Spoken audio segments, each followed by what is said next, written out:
All right. Kind of a different setup that we got here. Welcome, family. So glad that you guys can join us. I am so sorry about the late start here. I've been trying to get this thing situated on this end, our little setup here. So many apologies. We were supposed to start. It says 4:40 our time here. We were supposed to start 40 minutes ago, and I do apologize. I was just, when you move, you got pieces all over the place that you're trying to find and locate and all of that, and I'm still trying to find stuff. And so I got what I need, I think, for now, for the time being. But we'll have some, but over time, the scenery is going to change on this end a little by little. So we're getting it together, though. But anyway, so glad that you guys can join us here. Let's see, on the East Coast right now, it is about 7:41 p.m. Eastern Standard Time. And where we are right now, it is not that. And we're going to talk about that in a little bit.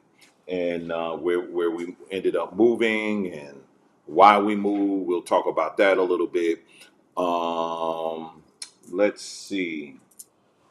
Oh yeah, we're gonna chat about Sombatry.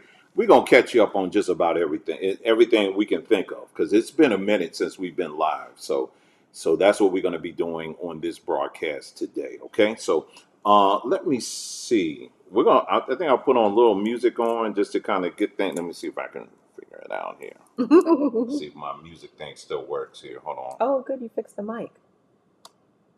My All mic. right, I'll do that. If y'all can hear it. Let's see.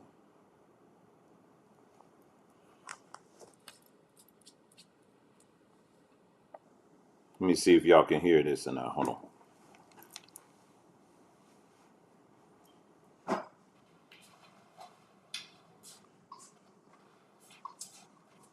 Can y'all hear that music? I'm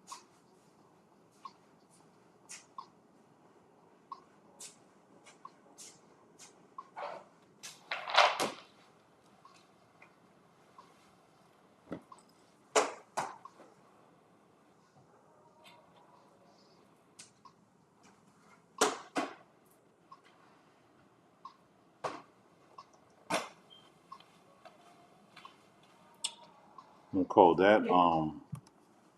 Uh-oh. Oh, they said they can't hear the music. Hold on for one minute. That light. Yeah. Can you stand it up? I was trying something. Yeah, yeah.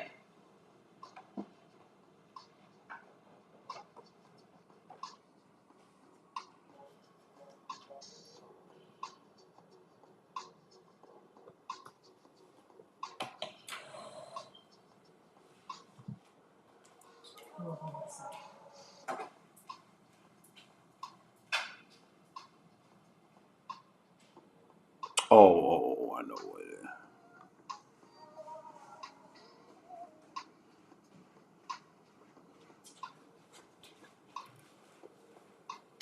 You can- No, I don't fit that.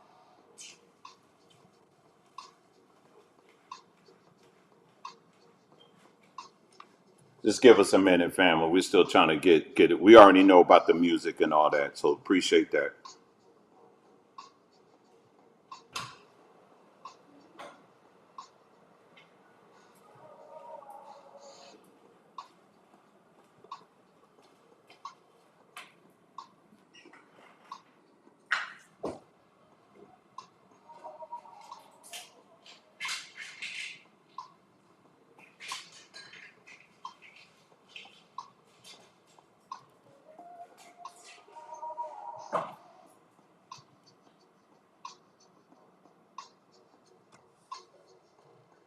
Why is this not picking up?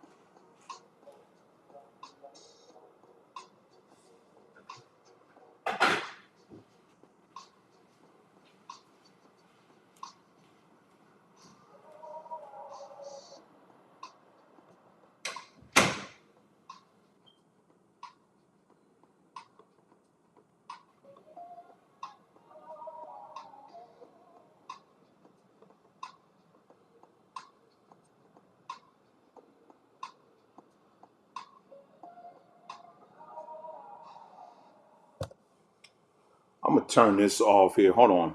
So you can hear me on the mic, right? But you just couldn't hear the music. Okay. All right. Let me just see something here. I'm still trying to figure something out here. My apology. I'm at microphone.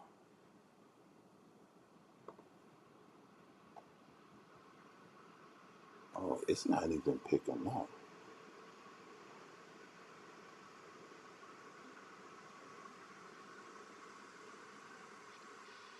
Oh, hold on.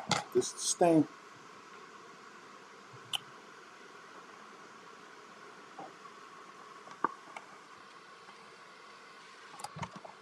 It's not plugged in. No wonder. Okay. Hold on, y'all.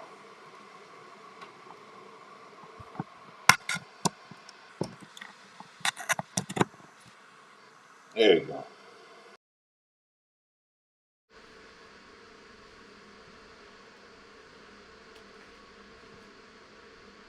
Uh-oh.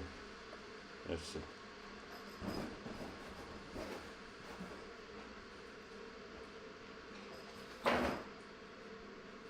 Okay, y'all can still hear me, right? All right, let me see.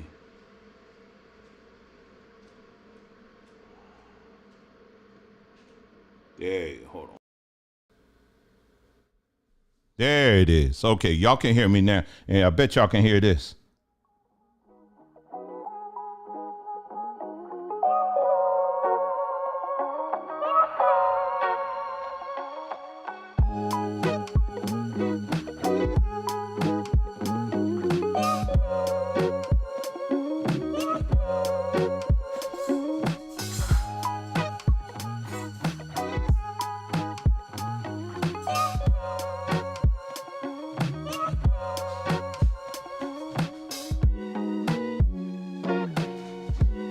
All right, all right, all right. That was the one thing I took. I tried to get this thing to work. Anyway, so glad to see you guys here today. And thank you so much for your patience as we were like just trying to get things situated in order here. And yeah, we're still doing that. As you can imagine, just with a lot of transition going on when you're moving and all of that, there's still boxes here and there, and then you're just kind of making sure, okay, this box, I know I put this cord in this box. And then you go through the whole thing where you're blaming everybody. In your brain, you start going through that process, and then you realize, then you have to go through humility and understand that, yeah, that was you. That was you all day. You did that. You put it in that box because you were rushing and you didn't want to take the time to label it. But anyway, so glad to have you guys here today. And man, we haven't been live here in a good minute. It's been a long time. Yeah, it's been a long time. Yeah. And but yeah, so glad to have you guys here. And I think we're gonna go ahead and jump in and just get started because we don't spend a great deal of time already. So we're just gonna get right into it. So if we're looking here and my eyes, I gotta retrain my eyes just for a little bit here because the camera's here, right, but the screen is here. So I'm gonna do my best with my eye training here, okay? But rest assured, we got our comment section flowing here, and we're going to be looking at that and looking at you and looking over there and here and there and everywhere and all that stuff. So anyway, so glad to have you guys here. Really appreciate you guys being here. So I don't know. I guess the first things first, we moved. Where did we move? AC, baby! We're in Arizona. Yes. We're in Arizona from New Jersey. Mm-hmm. So huge move. Yes. A huge move. And it did not come without some snags. But yeah, you already told them a little bit, right? Did you tell them a little bit about it? No, so really, I mean, I was showing, little pictures here. Right. So yeah. Okay, so yes, we're in Arizona. I'm sure he's going to tell you all why we moved and all of that good stuff.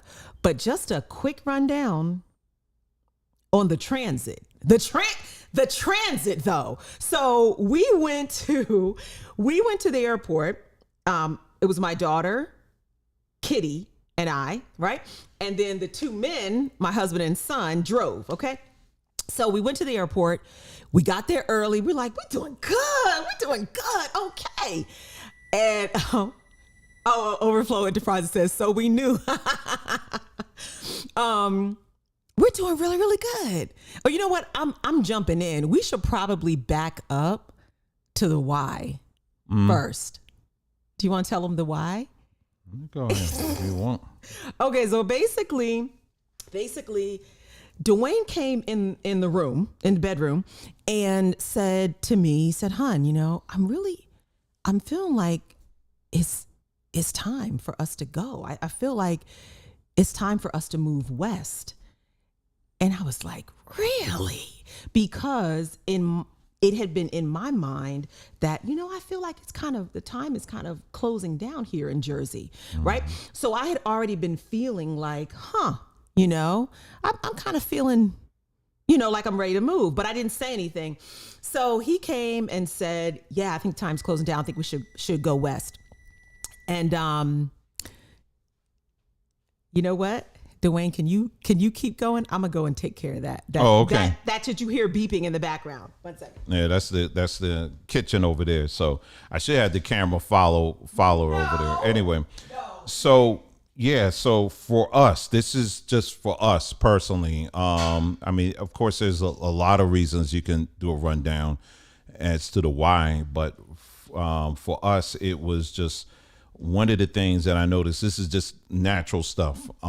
New Jersey is, I didn't know this until I didn't find out. I mean, I was seeing this happening all around me, but I came across an article that said New Jersey is pretty much the unofficial capital, if you will, of warehouses. And and when I tell you they are building warehouses everywhere in New Jersey, they are. And there's some strategic reasons why they're doing that. You know, of course, it's on the East Coast. Second of all, you have it's between Philadelphia, New Jersey, you know, all the larger cities. It's in the middle of all of that. A lot of farms. New Jersey is known as the Garden State.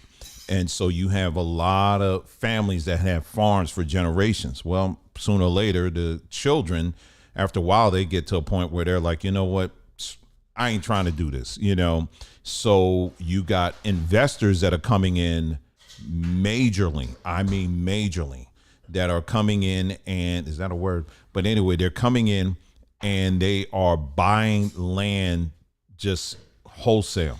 And as they're buying land, they're turning a lot of these plots into warehouses. And a lot of the warehouses aren't even being used, at least not yet, because what they are foreseeing is a future where most people, and they saw this in COVID. COVID was like the trial run where there was a huge increase in people ordering online. So, you know, Amazon, of course, set the tone for online ordering, you know, because, you know, I can order something from Amazon in the day, you know, and then a few hours later, it's right on our porch. And so other companies have been trying to catch up with that as well. So New Jersey is the place out of all the states in the union. New Jersey is absolutely the place, you know, for them to kind of build a lot of these warehouses. Now they have warehouses all over the country, but New Jersey is really like ground zero for a lot of these warehouses. One of the things I did not like, you know, is that there was an imbalance. They're building a lot of warehouses, but there isn't any other infrastructure that's coming in, you know, to support that. For example, you got all these warehouses, but ain't too many restaurants they're building to go along with it. They're building some, but not really, you know, not really. They're not building a whole lot of restaurants or other things that, you know, people in a community would like, you know what I mean? Now, in North Jersey, they kind of have that, but South Jersey, a little different. And South Jersey is the ground zero, and that's where we lived, where they're building literally all of these warehouses and all of that. Where so we lived. where we lived. So that was one thing. And then they're throwing up, when I say apartments, they're literally throwing apartments all over the place. All over the place as well. I mean, they're doing that here. They're doing that everywhere. But they're trying to get people in these small little places, you know, where they can, you know, trying to pack people in. Yeah. And so, so seeing that, and then with the, you know what, that's around. I was just reading, I saw a news story today in India. They literally are on lockdown in India right now because it's not the CV, it's something else. And so they're really on lockdown right now. And they have been saying for a long time that they're going to keep doing this stuff over and over again. And so I kind of felt like, you know what, it's kind of like musical chairs. It's like, okay, so they played the music, or they stopped the music, I should say. And, you know, wherever you were, you just had to grin and bear it. But then they played the music again. They gave us that break. It's like, oh, you don't have to wear your mask. You don't have to do that. You ain't got any, you know, and everybody start chilling. But in the meantime, back in my mind, I'm like, okay, this music about to stop again. Right. Now, where will be the best place for our family when that music stops? And so, you know, this was on the list. So we looked at several states, actually, several states out west. Colorado, Texas. Colorado, because we lived in Colorado before, but yeah, it's just, yeah, it's a beautiful state though. So for my people in Colorado, that's a beautiful state because we lived there. We lived in Parker, and we also lived in Arapahoe, or whatever it is, name of the county, whatever it is. Yeah. It's in Parker. Anyway, so we lived there. So beautiful state. Where else we live? Well, we lived in California when we didn't want to move back there. California is also a beautiful state, but it's just built out, you know, and you're just going to pay a boatload. A boatload of money just for whatever. And then the taxes are crazy here. There. Can you hear me? I can hear you. I have to. It's more comfortable for me down here. All right. So I got to help her out here. How's that? Okay. Yeah. You can bend it down. How's that? No, you can't. I'm saying. Yeah, I know, but that's. Okay, well, that's. How's that? Mm-hmm. That's good. Mm-hmm. Okay. Okay. So, anyway, so we looked at different states. Mm-hmm. You know, of course, you know, we talked about it. We were going through. This is a whole family project. Talked about it, you know, looked at and all the different options, the pros and the cons and all that stuff. Mm-hmm. What were the future things that we wanted to do? You know, of course, one day we would like to own land, and, you know, we want to have access to go to, if we need to boat out of the borders of this place, you know, we want it to be in a place where it could be easily done and all of that stuff. So there was a whole lot of reasons. It's not just one reason, but there was a whole lot of reasons. And I think another reason though was the sun. Yeah. The sun. Mm-hmm. And you've seen if you've been watching any of the latest videos, he's been out in the sun nonstop. So have I. So have our children, and we know the benefits, you know, for your health, for your life of being in the sun, and you know.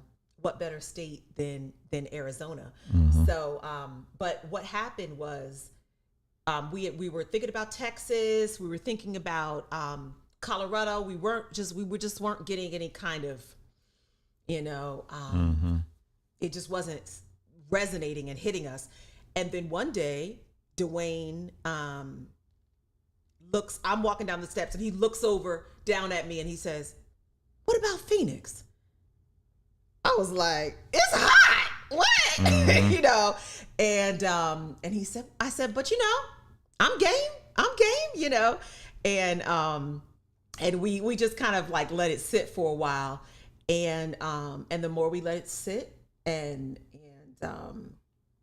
you know, it just began to resonate with us coming to Arizona. Mm-hmm. And that's how we ended up here. But the transit. And for you all coming in, I'm down here. I'm on the floor because it's closer to the keyboards and stuff like that. But you might see me pop back up to the couch, you know, So anyway, look, I'm not sitting here because I'm like, I will be subordinate and I will sit at your feet. I mean, it's not like that. I'm just sitting on the floor. Okay. Anyway, you were supposed to chuckle. That's inside joke. Anyway, so the transit, we get to the airport, Philadelphia airport. It's me, it's my daughter, and Kitty, and the cat who is used to either being in the house or stepping outside, little here and there, is now in an airport full of people, noises, smells, everything. And my daughter goes to pull the cat out of the kitty carrier, and she pees. She has an accident on my daughter. And so it's like, okay, here we go. So my daughter's running through the airport, throwing out clothes, buying new clothes in the airport. And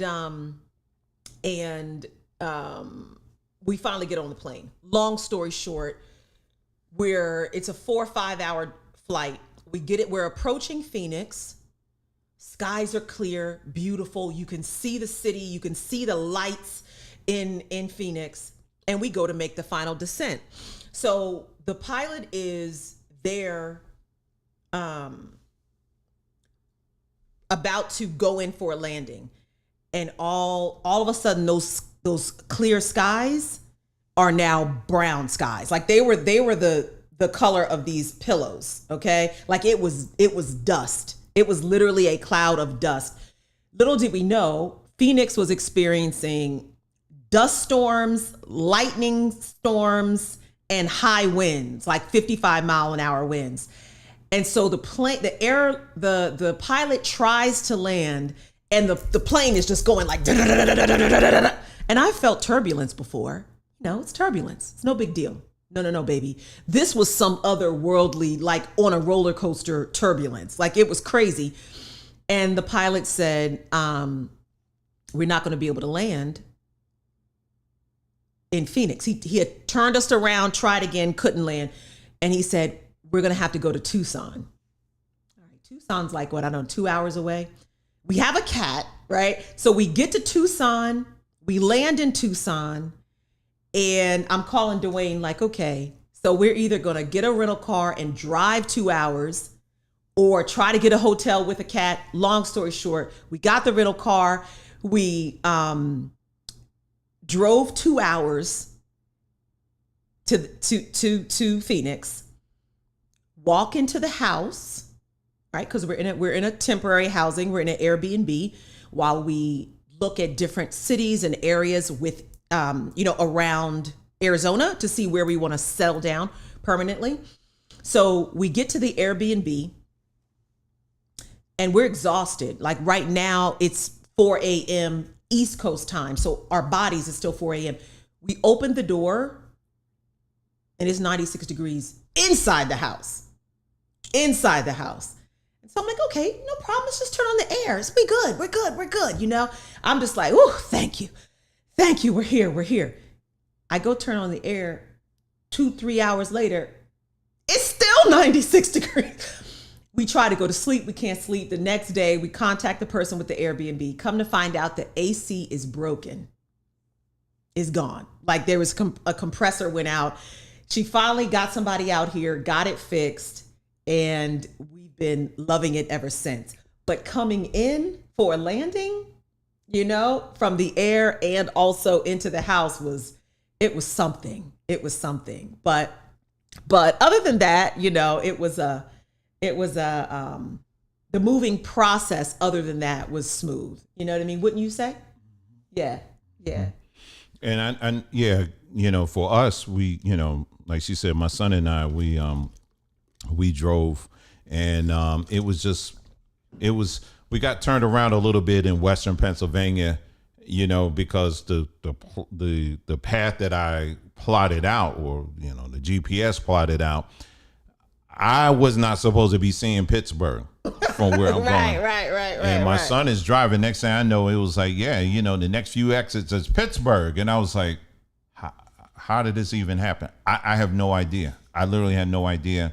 So that took us out basically because of that turn, that was taken, we ended up going through Pittsburgh and going through the traffic and all of that. And so never been there, wasn't planning on stopping, was keeping it moving, And so our first stop, let's see, was Indianapolis, I think it was. I think so. It was Indianapolis. Or St. Louis. No, it was Indianapolis, and it was St. Louis. And then I think from St. Louis, I was like, I'm going straight to Albuquerque. And then from Albuquerque we went there. But just seeing, how the land, how it changes, you start seeing mountains a little bit, and there was these wide open fields, like in how y'all say Missouri or Missouri, we say Missouri, and you just see these wide open patches of cattle. When they say like free range, these clearly like free range, because it was just these beautiful patches of land. And then you just had this cattle. Some of them were in the lake. Others, they were just kind of walking around and all of that. But then when you get to Texas, it was all dusty from there. It was all dusty from there. They had the cattle all in their stalls and all that stuff. But so we got through Texas real quick. And then, what was it? New Mexico. Oh, my goodness. Beautiful state. Beautiful state. It's literally like driving through a postcard. It's just beautiful. Wow. I don't know if I want to live there. Like when we went to, Albuquerque. When we went to Albuquerque, it was a strange town to me. But outside of Albuquerque, beautiful. If you've never had an opportunity to drive, particularly in this part of the country, please take the chance to do that. I've said that for years. When we lived in Colorado, same thing. Driving through places like Utah or even California, or some of these other places. Beautiful. So it's always to do that with our son, that was just all the more, because he was like, Dad, okay, I think I want to drive, and I was like, okay, all right. So, yours truly had to have one eye open, because I just, I got to have one eye open. I had to guide him just a tinge, on that, but because he's a motorcycle guy. So I had to kind of guide him just a tinge, but he did excellent. And I was eventually able to go to sleep and all of that. And it was just good meeting different people on the way and all of that. So it was a wonderful trip. And then finally, when we got here, I didn't push it, because I told my wife, I said, this whole trip, I said, we're going to drive only during daytime. I'm not trying to drive at night. There was only one little part that I did. We drove at night, but it was just for a couple of hours, and then that was it. But no, I don't do nighttime out in the sticks. No, sir. So anyway, I got here, and now we're just kind of adjusting. Yeah. We're just kind of adjusting. He's going to say something. Oh no, you know what? It's so nice being back on live. Picking up, I'm right where you left off in terms of adjusting. But I see Christina Perry in the chat. Hey sis, Wanea, Surplus, Drums of Praise. Man, Mabel, GT. It's just nice, seeing these names in the chat. It's just been a minute. Even when we were packing up, we hadn't really gone live much. So it's been a good minute. But hey, Darlene Bank. Mwah, mwah, mwah. We are adjusting. You're right. We are adjusting. It feels very good, though, you all. It feels very good being here. I am very happy. I'm loving it, to be honest. I'm really, really loving it. And that is... had you been talking with your mic off? Okay. And I think that's really the beauty of following his spirit when he is directing you to do something at a certain time, in a certain way, and in this case, to a certain place. It's a beautiful thing. And for us, the way we see this move in this place, hey, Jennifer Young, Melody Thomas, it's a season of rest this is a place of rest for us. What we came out of these last 5 years was really a work season. It was a work season, right? We're going to continue to work, but I think these last 5 years, between all the COVID reporting, I mean, during some of that reporting, we were going live like every day. Every doggone day, you know what I mean? Every day, COVID reporting, other stuff, a whole bunch of stuff, you know, that happened over these last 5 years. But it felt, we were joyous in the work, right? Because we were doing the work that we were commissioned to do. So it was joyous, but it was really, really a work season. But I feel where we are now, is entering into a rest season. And you know, I'm looking forward to that. You know, and I think it's for us, it's a rest, but it's also you're working. Yeah, you're and working. You have you built for yourself a place where you can get rest. You understand what I'm saying? So, for example, today I just filmed it. I was trying to get it up before we went live, but I'll get it up between tonight and tomorrow. I went hiking. Up. There's a mountain park, desert park nearby. Yeah. And man, when you get to the top, you can see the entire valley, and it was beautiful, beautiful, beautiful. And to be able to go places like that where it's nearby, and I can just get up and just go down the street, and boom, it's right there. I'm really, really enjoying that. And like she said, with the sunlight. Now, I do understand, again, we just moved here, right. I'm not sitting up here like, girl, man, please, this sun ain't nothing. Don't even think about it. Right. I'm not one of those, because I have not been here in the June summertime. and July. Okay, right, so right. I'm going to lay all of that out. I'm being very honest. However, I will say this, as someone coming from the East Coast, and living here, the time that we have been here, I think the hottest we've experienced is like 115, 113, 115, something like that. Now, I will say this, I'm just giving my little tiny perspective, okay, is that yes, I can definitely tell the difference in the type of heat. Yeah, no question, yeah. As my brothers and sisters down in Alabama, Florida, South Carolina, even North Carolina, Louisiana, Mississippi, Arkansas, Texas, 115 degrees, somebody's dying. I mean, it's just it's just crazy. I mean, because you got that humidity factor. Humidity, yeah. But maybe I'm like a kid with a new toy. It's like 100 degrees. I got my windows down. I'm like, man, this feels nice. Because it's hot. I actually like, warm breeze.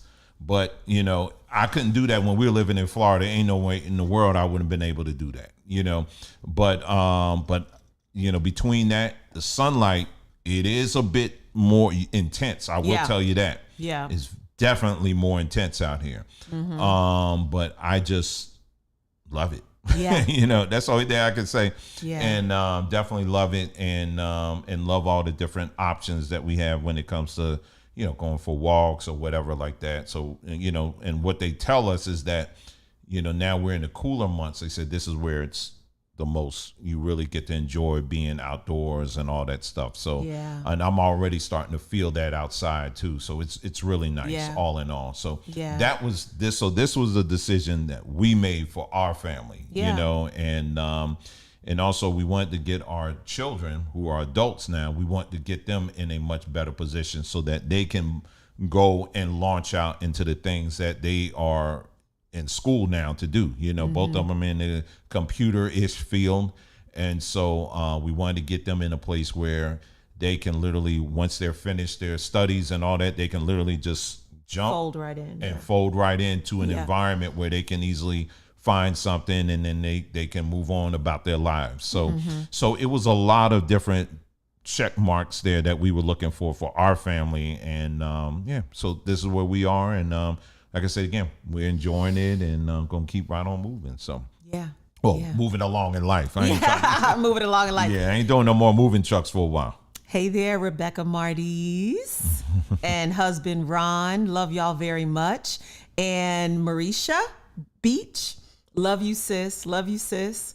And I'll be doing this throughout you all because I'm just happy to see all these names. Yeah. Hey, sis Rita. Oh man, it's just wonderful to see these names. It is. So please don't take this as an interruption, as we go on, throughout tonight what we're going to be talking about. But I'm sincerely happy to see all your names. So Yes. it's a blessing. Someone said, any run with critters yet? Not yet. I have heard that when I went to the park earlier today, the guy at the gate, he said, be careful on the trail now. He says a lot of rattlesnakes out and all of that. So he said, be very careful out there.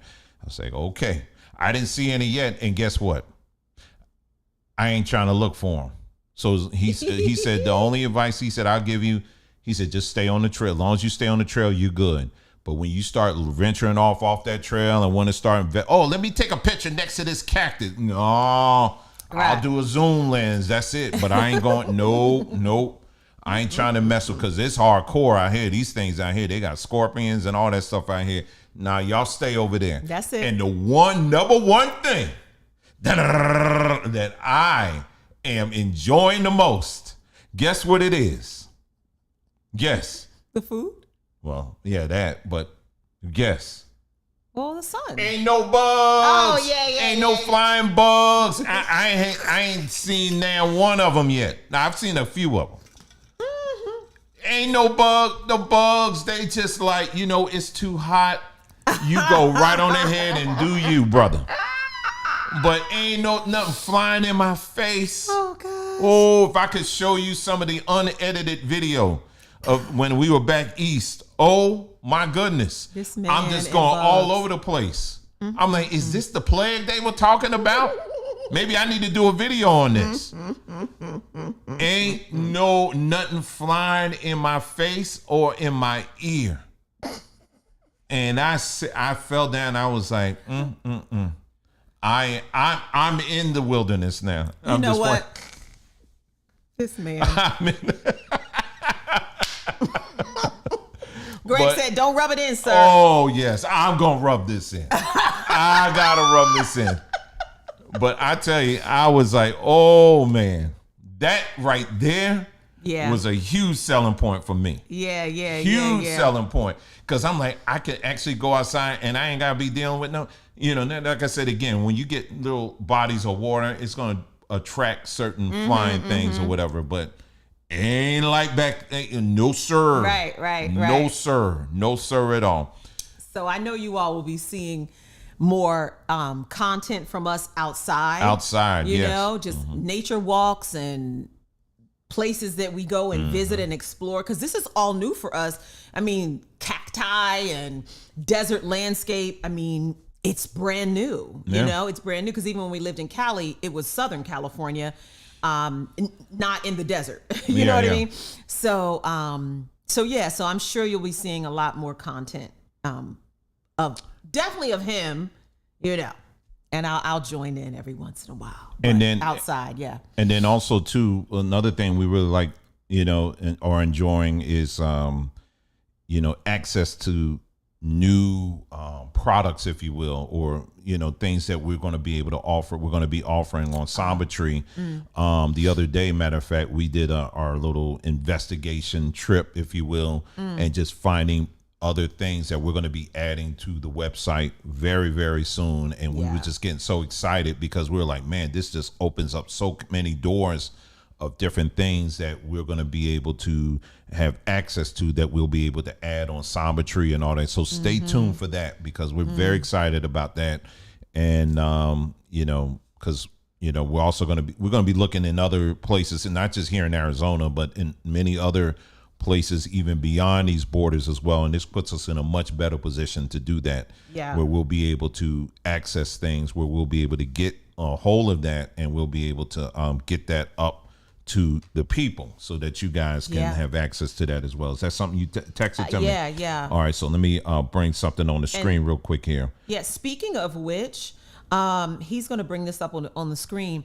At the end of August, probably, I don't know, it might have been August. It was at the end of August. We posted this notification on sambatree.com. Okay. And so as you can see, it says, feel free to place your order and it will ship after our short break.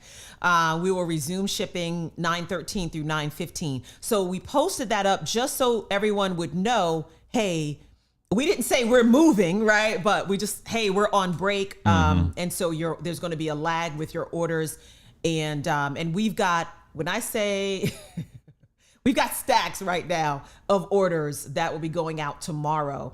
So if you might have missed this notification on the website, it was up, I think, end of August through about 9/12, 9/13, just to let everybody know that we haven't forgotten about you. You know what I mean? But your orders will ship after our break. So I just wanted to mention that in case you may have missed that. We're on it. We're on it. So yeah, we're definitely back into the swing of things as of this weekend. So Yep, absolutely.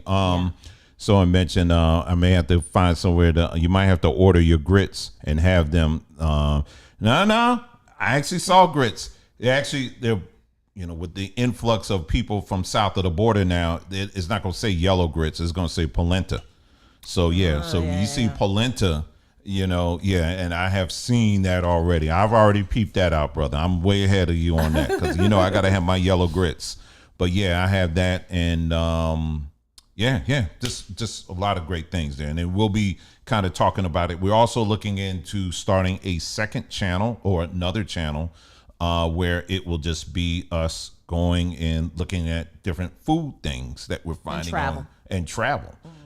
So we're looking into doing that as well. I already recorded a couple of things already. I'm just waiting to, when we get to that point, we'll upload that as well. So being in a state like this, someone had mentioned the Grand Canyon. Of course, we're definitely going to see that. Their Flagstaff. There's other places too. So we're going to be traveling. You hear what I'm saying to you? We're going to be traveling. We're going to be hiking. Okay. And I got a hiking video that I'm going to be putting up either tonight or tomorrow. So you better make sure that you're ready. Okay. You better make sure you got your hiking shoes on. You can just put them on and sit in your favorite seat while I do the work. Okay. So we're going to be doing a little hiking. We're going to be trying out different foods and things like that. We're going to have ourselves a good time. We're going to enjoy the life that has been given to us. You hear me? So that's what we're going to do. So anyway, all that, I know all of this was just kind of an introduction because, again, we're just catching up on everybody, on everything. Yeah. So for those of y'all that just hurry up, just get to the point. Tell me what I'm supposed to believe. Wait on. Just sit down for a second, okay? Just sat all the way down. Anyway, I think we covered all of that, all the things we need to cover. Okay. For the time being. Anything else that we're forgetting, we'll get to it when we get to it. Okay. All right. So let's get to the main course. So as you've been seeing on our platform, we've been really exploring quite a bit, haven't we? To say the least. And really putting our investigation hats on, not just the hats, but also the gloves, the glasses, the what you call them, magnifying glasses. We've been putting all of them things on and just really taking a closer look at this walk that we've been on. For those of you who are brand new to the platform, you have seen us come out of Christianity. We were in Christianity for, I practically grew up in the church, Nicole, my adult life, your adult life, or high school on. Yeah. And then, Christianity for years and, church, I could in and out, the different access I had to, ministries, all that stuff. I mean, I got stories upon stories upon stories that I haven't even shared yet when it comes to that. And then fast forward, then we get into, we're discovering that, oh, wait a minute, we're Hebrews. Going from mocking these people that I would see on the street corners, yelling at folks, to actually taking the time and listening, from somebody who weren't really yelling, but listening to the core message and saying, wait a minute, this is us. They got a point. Now they kind of a little off a little bit, but they got a point there. We are the people of this book, and was just, oh man, we just ate that up and just, and it was a lot, and that, just brought us into a whole nother world of stuff, of good things. And, I think one of the positives that I can pull out of that is the fact that it pushed me to research and to study even more than what I was doing before. Yeah, definitely. Because in Christendom, I was just pretty much following what the preacher told me, or what the latest minister, or the, person on social media, I was just kind of going with them. But actually taking the time and investigating and reading this thing called the Bible, that I was doing. But going a little bit further and asking myself, well, who wrote this thing? Who put this thing together? So what I'm going to do is I'm going to pull up some slides here, and just kind of take you through for me. And she's going to likewise, she's going to talk about her kind of, how she went from this journey, if you will, and where we are right now. I had a funny comment someone left earlier, basically saying that, where are you leading people to? You want people to bow down and worship you and all this other stuff. It was just some crazy stuff. Just people losing their minds. But let me just say this too, as I'm trying to get this thing up here. Let me just say this here. Number one, there is no desire in us to be anybody's pastor. Okay? That is not, if you come here to this platform because you're looking for a pastor or a preacher or something like that, then I don't hate to break it to you, but I'm going to tell you right now, no, we ain't it. We're not the ones, and we don't want to be the ones. What we want is we want people to basically, as you get information, we want you to take it and we want you to research it for yourself, just as we did. And wherever that information leads for you, then so be it. But we want people to walk away with truth at the end of the day. Above all else, truth. Yeah. That's it. We ain't trying to build up any kind of audience and all that. And yes, we we have 40,000. We're over 40,000 yet. Okay. You know what I mean? I don't care. I really don't. That don't mean anything. It doesn't. I mean, it's good or whatever, but it doesn't. It doesn't mean anything. What's more important for us is we want to be a people. I'm talking about my wife and I. We want to be a people who, at the end of the day, that we are leading, that we're providing truth to people as we come across it. You know what I'm saying? And then we want to be a conduit of truth. That's kind of the word I'm looking for here. Let me see if I'm finding the right talk on it. Hold on. I'm trying to pull up the thing. Hold on. Is it the third one here? Wait a minute. Hold on, y'all. It's not there. Oh, here it is. Oh. Okay, so let me go ahead. I'm gonna pull up these slides here. They're very quick and it's very simple. And I'm going to take you through my little, for me and what got me to where I am today. And I was so looking forward to doing this video because, like I said, again, I know there's been a lot of like truth bombs, if you will, that we've been dropping left and right. And I know it can be a bit jarring, for many people. You know what I'm saying? And so we don't want to just be dropping stuff and then like, okay, well, you deal with it. We're walking this thing together. You know what I'm saying? So we're trying to do the best we can where we're kind of walking together. You know what I mean? So anyway, let me go ahead and pull this up here. Finally got it, figured it out. And there we go. Okay. Okay, so measuring the results. What have we really gained? And so I'm just going to take you through a very simplistic kind of pathway, if you will, for me and what got me to where I am today. Okay. I made it very simple. Okay, here we go. So it was scriptures like this that for me, it just would not leave me. I used to love quoting this scripture here. Mark chapter 16, verse 17 to 18. It says, and these signs shall follow them that believe. In my name they shall cast out devils. They shall speak with new tongues. Well, we got the tongues part, right? Casting out devils, we can put an asterisk by that. Okay. They shall take up serpents. And if they drink any deadly thing, it shall not hurt them. They shall lay hands on the sick and they shall recover. Now, I can go through bit by bit on these things. Like, for example, if they drink any deadly thing, it should not hurt them. We're going to put an asterisk by that, and we're going to revisit that, okay? Mm-hmm. We're going to revisit that point.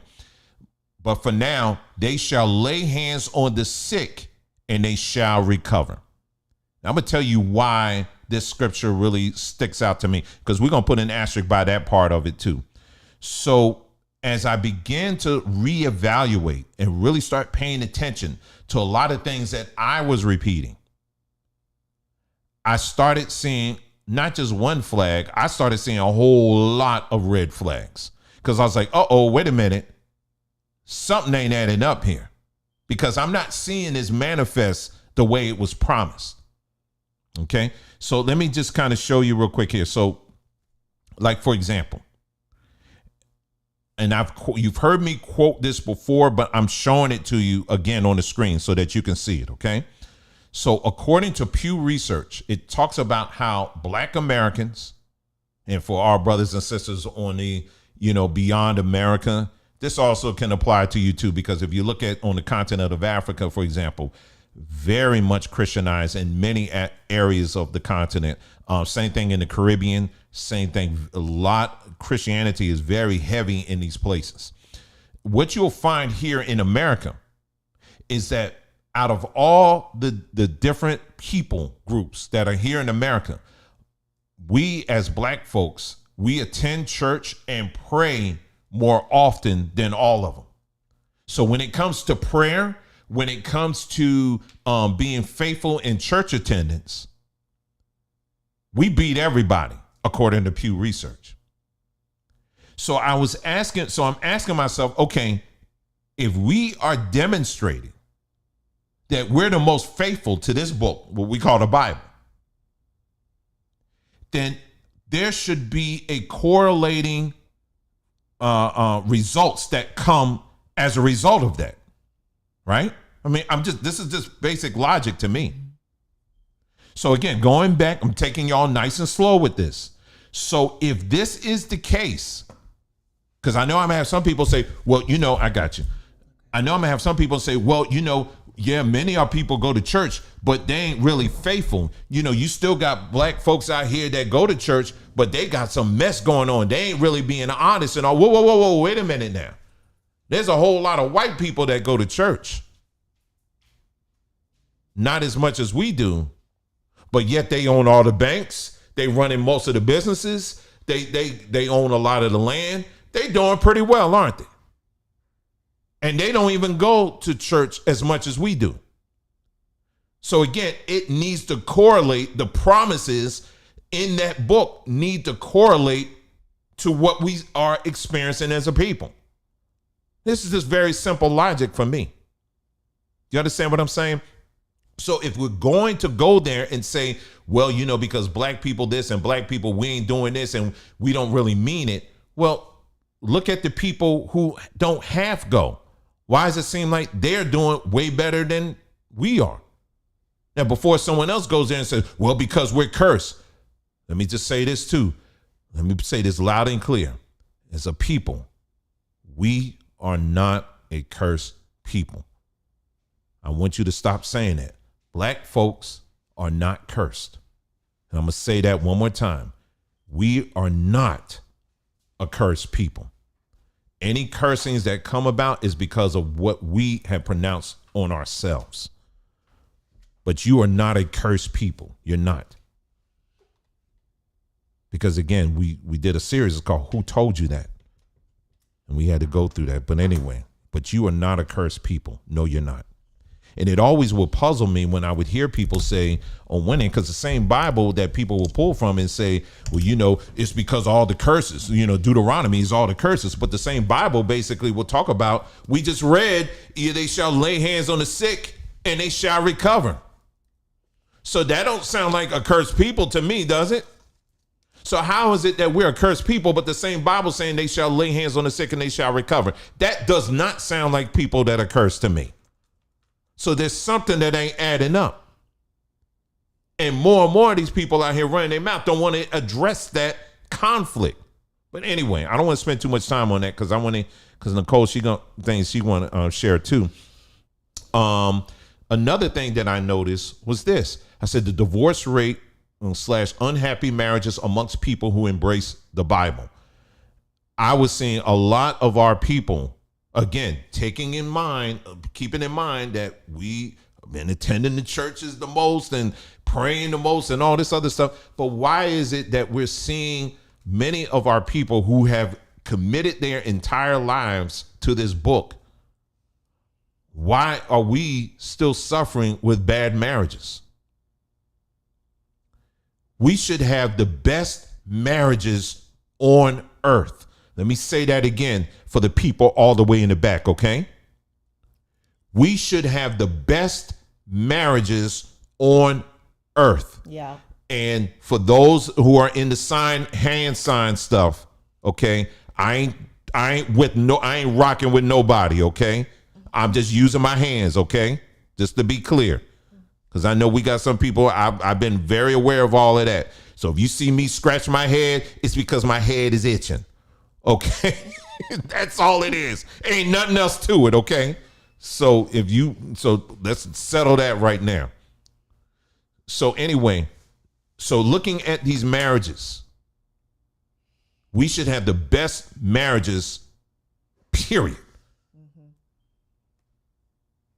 I'm going to let that marinate for a little bit because I want to go on and on and on but the main thing tonight on this broadcast, I want to make sure you get what we're saying. Yeah. Because we allow stuff to just kind of pass over like a rainstorm and we just keep it moving, but we don't stop to challenge things. Let me say that one more time. If for those that are truly embracing this book, well, I'm holding a pillow, but you know what I mean. Right. And the promises are true, and you're doing the things that you're supposed to be doing, you should have the best marriages, period. They should be the best marriages. We should be a model for the world. But that's not happening, is it? That's not to say that you don't have good marriages amongst black people, because you do. But I'm saying by and large, we should be models for it. Nations of the world should be coming to us for marital advice if the promises were absolutely true. Okay, let's move on. The constant anemic levels of strong men. This is another thing that I noticed. No matter, like in the church world, if you go into the church world, most of the times, what do you see? You see mostly women. Well, that's problematic for me as a man. It's not that I don't love women, because I married one. Okay. And I have a beautiful daughter too. Okay. So no, it's no issue with me not liking women or anything like that, but we're supposed to walk together, male and female. Let me say that again. Not male and male. Not woman and woman, but male and female. We're supposed to be walking together. And how do I know that? All you do is what I've been telling y'all to do. It's modeled out in nature every day. It takes male and female to lift up and to have continuity, if you will, in nature. Male and female, period. So when I would look at the landscape of the church world, of course, you will see mostly women. As a man, particularly as a black man, that was very problematic for me. And I'm going to define what strong men are in a moment. Then likewise, coming into the Hebrew world, even though, like, if you look at, some of these groups like the camps or whatever, and the Hebrew camps or whatever, you have some of them that are very heavy with, we got the men, but it's kind of like a bully pulpit kind of approach. You know what I'm saying? But I'm talking about, when I talk about strong men, I'm talking about men who are, it's welcome for them to think and to process things on their own. Men who aren't being told that you have to, you have to be under another man's covering. First of all, let me be clear here. I ain't trying to be under another man, period, because I don't go that way, okay? I don't go that way at all. There was a brother that left a comment here. I'm going to see if I can bring it up right quick. If I can, I can't, but he left a wonderful comment here. And I'm going to see if I can bring it up right quick. Let me see. Comments. Hold on, I'll find it here. Hold on. And again, for those of you just joining us, my apologies. For us starting a little bit late. We just had some technical things going on here. So anyway, this brother calls himself G-Man 2265. And this is what he wrote. And then I'll read my comment to my response to him. He said, when I was in college, I never pledged because it didn't make sense to me. I said to myself, black people aren't Greeks. I could not see the connection with Greece or Greek culture. I knew this culture is a misnomer. We are from the continent of Africa. I came to that realization that I needed to defect and disavow from Christianity. The truth was slowly revealed to me after years of indoctrination and colorism in Christianity.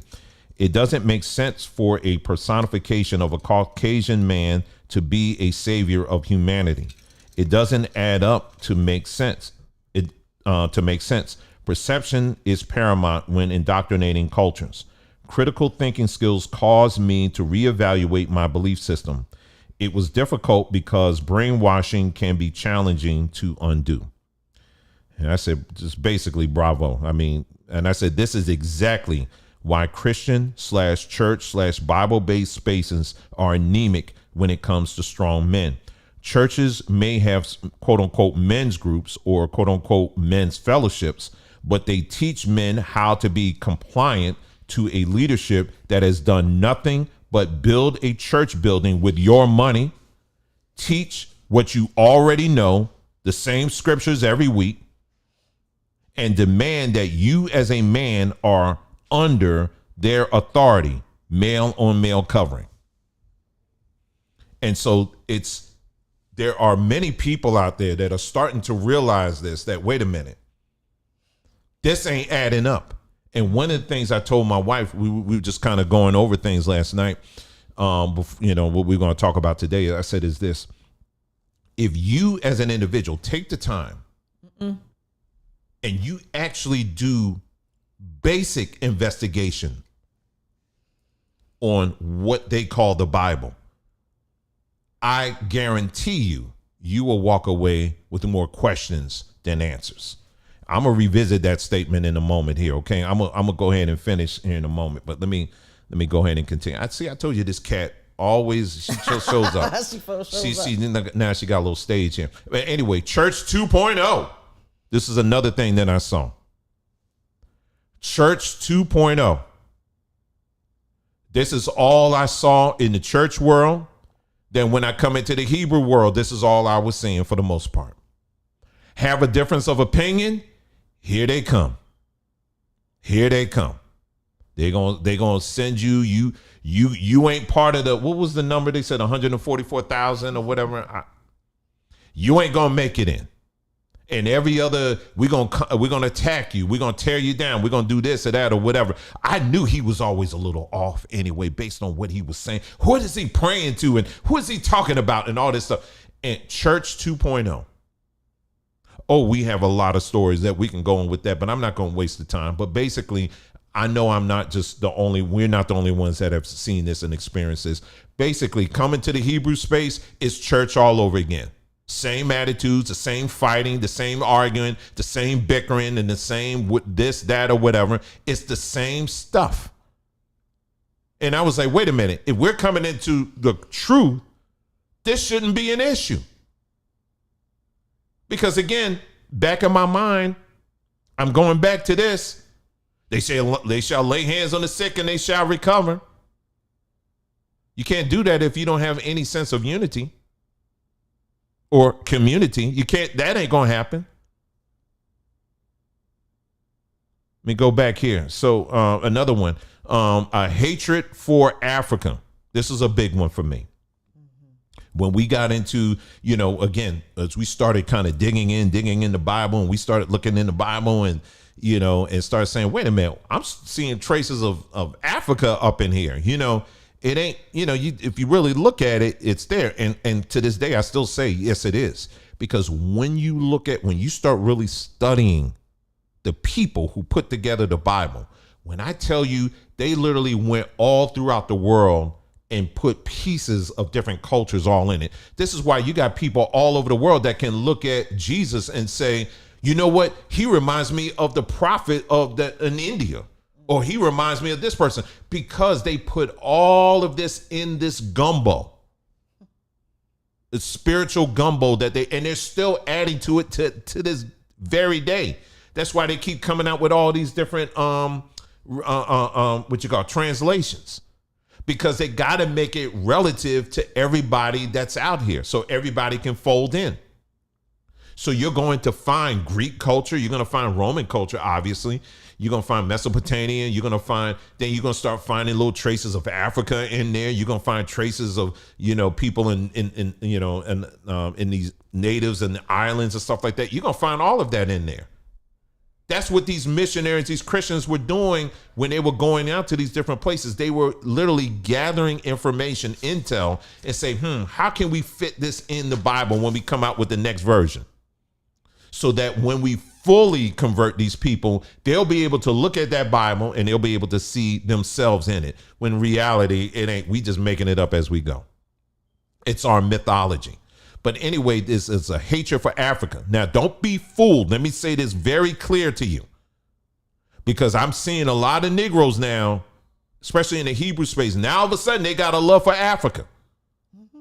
Now, all of a sudden, they got a newfound love for Africa. But don't get it twisted. These same Negroes, just a couple of years ago, when we were bringing up Africa, when we were bringing up and showing how you could see Africa within the Bible. We ain't no African. We ain't no African. We Hebrew. They're Hamites. Now all of a sudden they want to. Now we got to defend Africa. Now we're all Africans now. Now Jerusalem is in Africa. Now all of a sudden it's Africa now. Everything's Africa now. But see, my memories ain't that short. Okay, I remember, and I see how these people pivot. They pivot when the gas runs out on one thing, then they got to pivot and go to something else. But deep down inside, we saw how many of these people really had a hatred towards Africa and Africans, for that matter. So that was another thing for me that stood out to me, and I was like, I can't get down like that. And so it drew me to this part right here. Why isn't this book working out for us? Why isn't it? As I spent a lot of time earlier saying, again, I keep going back to this, and I know it sounds like a broken record, but I'm gonna keep saying it. They shall lay hands on the sick and they shall recover. Family, we should be the healthiest people on earth, based on our track record when it comes to the Bible, when it comes to, following the Christian world or the Christian worldview or whatever. We should be the healthiest people on earth right now. But that's not the case, is it? Now, I'm not going to sit up here and say that there haven't been cases where people have prayed for somebody and they didn't get healed or whatever, because you're going to find cases here and there where that actually has happened. Some of y'all may have witnessed that. But by and large, that's not the case. And I'm going to make this a little bit more personal, for me. One of the most hateful things that I heard someone say, it was actually this was by way of my mother, by the way. She told me this. My father, who's no longer here, physically, but he passed away some years ago. And he had to have an oxygen machine because he, the disease that he had, it was affecting his breathing. And someone in the church that they attended said, what was it? What did they say again? Oh, you brother, your faith isn't strong enough. You didn't have enough faith. Wasn't strong enough. Now, my mom was doing everything she could to hold it together and, and to take care of my dad in his, final few years of his life. So, I'm sure she really didn't have the strength to really go off on that person. Maybe she did. I don't know. But I'm going to tell you something. That is probably the most demonic and the coldest things that you can tell somebody. And I'm not saying that just because it was my father, but I'm saying it because it was my father. Okay. In other words, let me let you understand what I'm talking about. When it comes to his commitment to this thing called the Bible, when it came to how he would give to people unconditionally and demonstrate the things that he was supposed to demonstrate that's in the Bible. When it comes to how he carried that even in his own household, when it came to his marriage, when it came to how he treated me as his son, I could tell you firsthand, this was a man that walked it. Do you understand what I'm saying? So I'm not just saying that some people just say that and then, but they're excusing a whole bunch of things. Did he make mistakes here and there? Yes, he did. But he stayed there. He was faithful to the end. He didn't duck and dive. He didn't leave. He stayed there. And to the best of his ability, he demonstrated what was, according to the Bible, he was demonstrating the things, the virtues that the Bible talks about. And to have somebody who's also, quote unquote, in the walk to tell you, well, you just don't have enough faith. What? And that's not the first time I've heard things like that. And many of you have people in your family that have been sick, that have gone through things.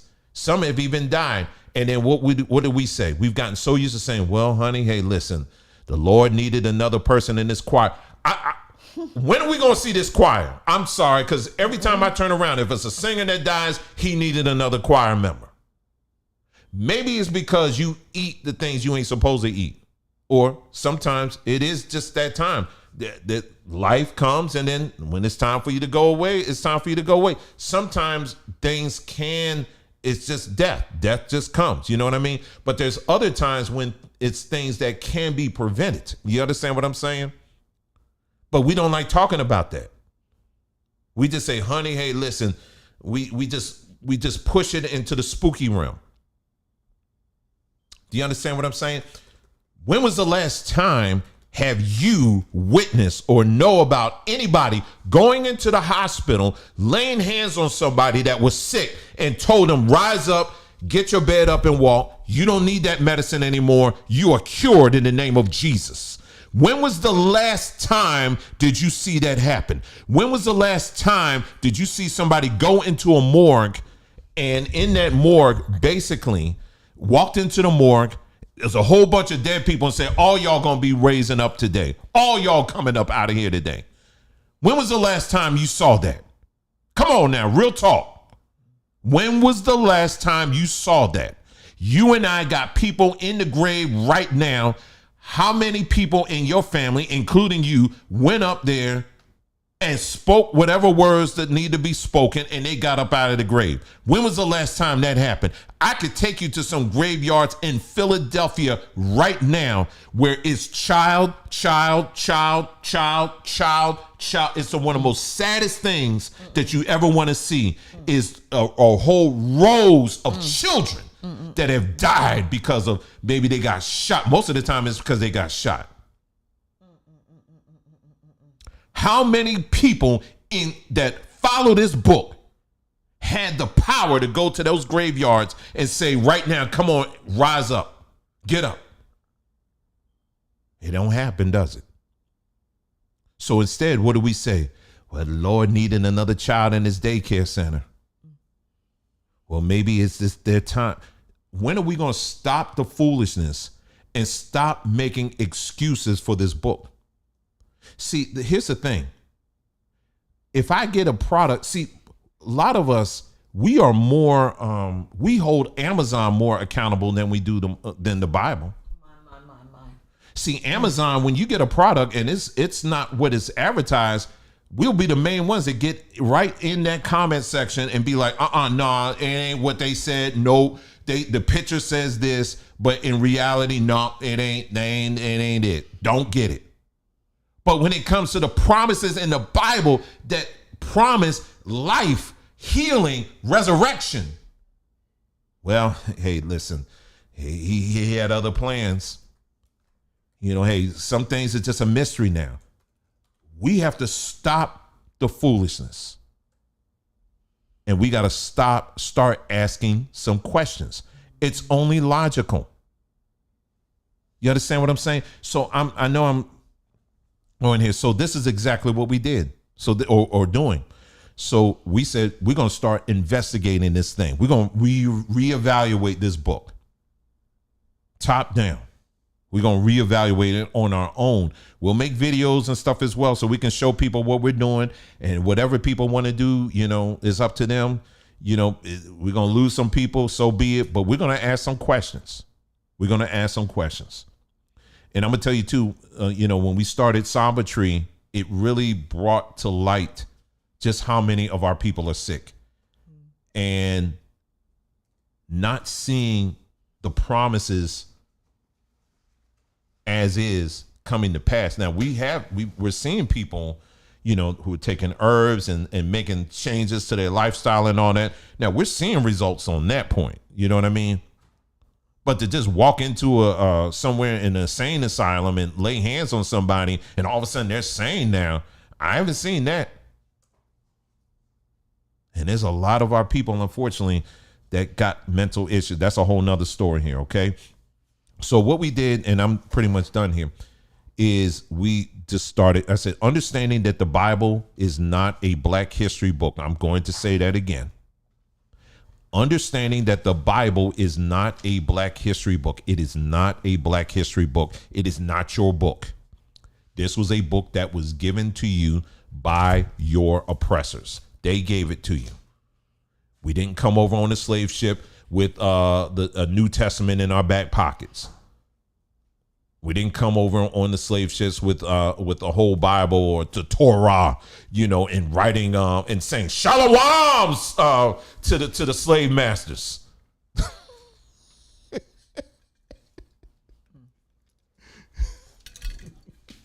Shalom.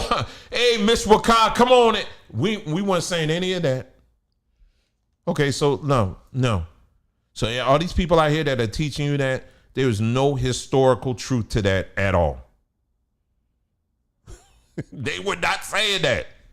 They were not saying anything Hebrew like that. So let's keep that a full buck. When we came over here, we had our own culture. We had our own history. We had our own spirituality. Now, let me just say this too. We're not, if for those of you who like to just jump ahead and think that, oh, well, that means y'all trying to get us back in the African spirituality and worshiping those gods. Honey, I ain't trying to get you to worship nothing right now. Right now, we got to get rid of all the lies first. How about that? Because Africa's got its own thing they got to go through right now. You understand what I'm saying? Because now one of them guys did anything for us. So I'm just going to keep that real too. You understand what I'm saying? So when I say a reevaluation, I mean of everything.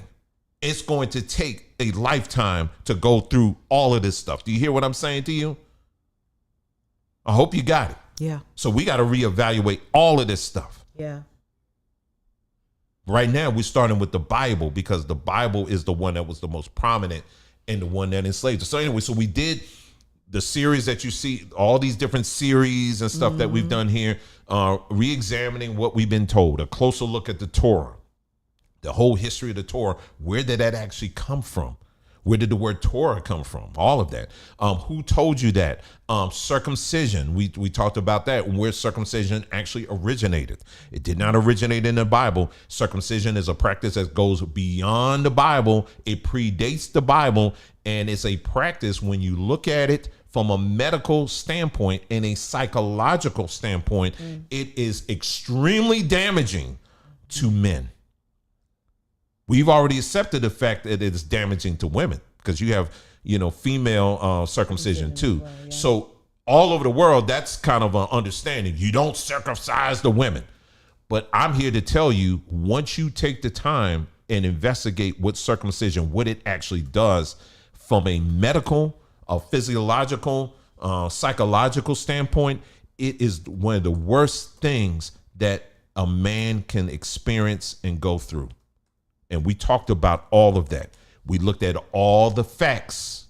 And I know people don't like to hear facts. They just want, but the Bible says it. No, we're going to look at everything.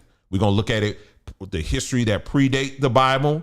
We're going to look at the medical, what the medical results are saying. What are the tests saying? We're going to look at the end results. We're going to look at this thing from all angles.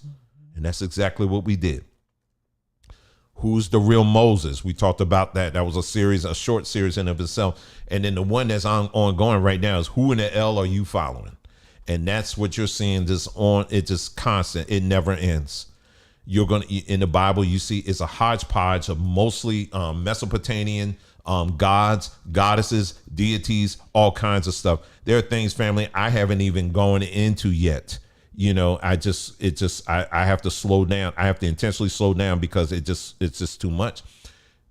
When it comes to even the story of Jesus riding on the on the donkey, sorry. And then with the people, with the waving the things and Hosanna, Hosanna, all of that. There's a history behind that. That didn't just happen. These are stories that predated that quote unquote event. There's a lot of gods and goddesses that these different stories that you were finding in the Bible that they were pulling from. There's a ton of them. Trust me. There's a ton of them, and we're going through it. And a lot of them stem from Greek and Roman influences. And then underlying all of that is Phoenician. That's another thing we're going to get into. But the last thing I'm going to say, and I'm done, is that family, black family, particularly, I want you to understand this. When you were brought over here into this system, you were brought over into a system where for over 400 plus years, they have trained you to be obedient and to always need someone to tell you what to believe, what to think, how to believe. This is why black people are the only ones that need leaders. You'll never hear the Asian leaders. You'll never hear the Hispanic leaders. You'll never hear the white leaders. You'll never hear that. It's only black people, because when we were brought over here to be trained to be 110% completely compliant to their system. So this is why our leaders, it's not a coincidence that our quote unquote leaders all got a REV in front of their name, or a pastor or a bishop or whatever, because it's tied into this matrix, if you will. Do you understand what I'm saying? And this matrix, I told you, is a Judeo-Greco-Roman Phoenician system. And so if you're going to be qualified, as a leader in this system, you got to do one of two things. You got to get an REV in front of your name. You got to become a pastor, or you got to pledge. And what are we pledging? We're pledging to Greek culture. So you have to be tied into it. So this is the same thing you see bleeding into even in the Hebrew space. It's like, okay, well, you're not a pastor, but you're a moray now. So it's like our people always need to have someone to tell them what to believe and what to think. And I said this in the beginning, and I'm going to say this again. We are not your pastors. We don't want to be. We ain't your leaders. Don't want to be. All we're simply doing, we're two ordinary people that are coming across as we're just discovering and rediscovering things. We're just sharing it. That's all we're doing. What you do with the information is up to you. But our goal is to not only break, but I want to annihilate and destroy this mindset, this mentality our people have when it comes to always, needing someone like this one. Like I told you, this one person was like, well, where you leading us to? I ain't leading you nowhere. Where you going? Where's you going? I ain't leading you nowhere. Take the information if you choose to, see if it's, prove it right or wrong or whatever, and then go from there. It's as simple as that. But the one thing my wife and I have committed ourselves to is that we are going to, we're going to tell the truth, period. As we come across truth, we're going to share it, and we're going to make sure we're going to try to share it far and wide. And that's what we're going to do. And it's not going to just be in word, but also in deed. That's why we have things like Tree or whatever, not just because we're just selling products, but we want to use it as a platform to educate our people so that we can get off of this demonic matrix system where we're dependent 100% on them to give us health care. Is that the most craziest thing on earth right now? Black folks depending on your oppressor for health care? That's the most craziest thing right now. You want to hear a good joke? I just told it to you. Black folks depending on this system for health care. And here's another one. Black folks depending on them to give you spirituality or to teach you spirituality. Because when you follow their spirituality, it always leads to death and destruction. Always. You want to know who the gospel was for? It's very simple. Follow the fruit. Where did the apostles go to? They went all in the Mesopotamian and Mediterranean area. When he said go into all the world, you thought that meant you, Negro? Stop. You thought he was talking about you? Make sure you go to the black folks too. When they say go into all the world, they meant their world. My. All the apostles, when you follow where the apostles went, they ain't now one of them go to no Africa. They were in Egypt, but that's about as far as they went. When they went further south, they said, we're going to bring the gospel, but we're going to bring the whip and the gun too. That's when they came to everywhere else where the darker people were. That's what they brought when they talking about the gospel. That's historical fact, family. You can't get around that. So once you understand that point, it now should cause you to step back for a moment and say, wait a minute, this ain't adding up. That's what certainly happened with me, is that it just wasn't adding up. And so that's what you're seeing now. It's just this ongoing investigation, if you will, of us digging in and looking in like this thing a little bit closer. Wait a minute. You mean to tell me that in the Bible, when they talk about this, they actually got this story from this Greek philosopher? You mean to tell me when they were talking about David and this or that, you mean that's David actually represents this? You mean to tell me that Yahweh in another terminology, Yahweh was also, when it comes to Yahweh and how he was portrayed, they actually, there's scriptures that compare God or Yahweh. When you read them, they describe him as, oh, he's a great mountain and fire came out of him and all this other stuff. It's because the cultures in that part of the world, they used to worship mountains. Gods were mountains. So they would take that and bundle that in there. And I ain't just saying this, family. I could give you receipt after receipt after receipt after receipt. There's two scriptures in the Bible. I mean, I can go on and on with this, where at the end of the day, they're describing Yahweh. Remember we talked about Yahweh, El Elyon, as a dragon god. This is from their stuff. Now you got to ask yourself, all of these teachers that are out here that want to go to the nth degree and teach you about these different funny looking letters called Hebrew, which is really Phoenician, and say, this is really your language and we're going to break this down. Why they ain't teaching you about this? Why ain't looking at any of this stuff? Family, this stuff been out here for years. We just now coming across it. But why these folks out here ain't looking at this? I'm going to tell you why. Because once you go down that road, once you start looking at this thing without bias and just looking at it unadulterated and just looking at it straightforward, you're going to be done. Can't go back. Yeah. You can't go back. And a lot of these people have built platforms based off of this book. So they can't tell you all this stuff. Because if they do, they're going to lose out a lot. And they're going to look silly and stupid. I'm willing to look silly and stupid and foolish. But if I'm filled with the truth, that's all that matters. Yeah. Do you understand what I'm saying? Yeah, honey, yeah. So I have spent years doing video after video after video on this thing called the Bible. Yeah. But guess what? As I start coming into the truth, man, but I spent hours putting this video together. Oh, well, delete, bye. Oh, well, may I not confuse anybody else. Time for it to go. Let me just start all over again. That's how you got to be. And that's what we encourage you to do, is to start using your mind, using your head. I'm going to let you go. I'm going to turn it over to you. But I want you to, those 2 scriptures that you pointed out last night about understanding. Can you lead off with that and then go into what you want to, what you was going to share? Yeah. Okay. All right. Sure. So I'm going to go ahead. I'm going to mute my mic here and I'm going to let her. You want to check your text. Okay. Yeah. And see if that link opens up. Okay.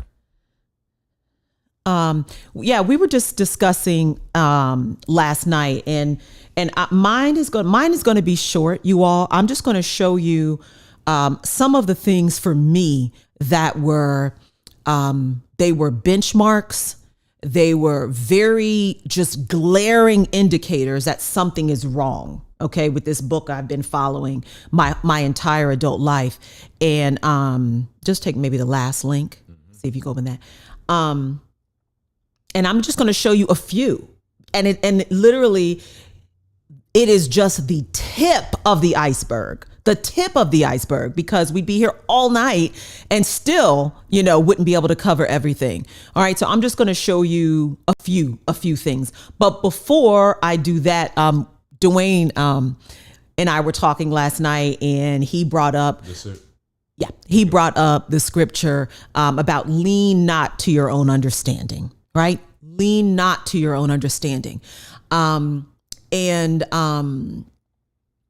we talked about that. And as soon as he mentioned leaning not to your own understanding, in all of your ways, acknowledging him, he is going to direct your paths. And as he was saying that, the scripture in Proverbs that talks about get wisdom. Wisdom is a principal thing.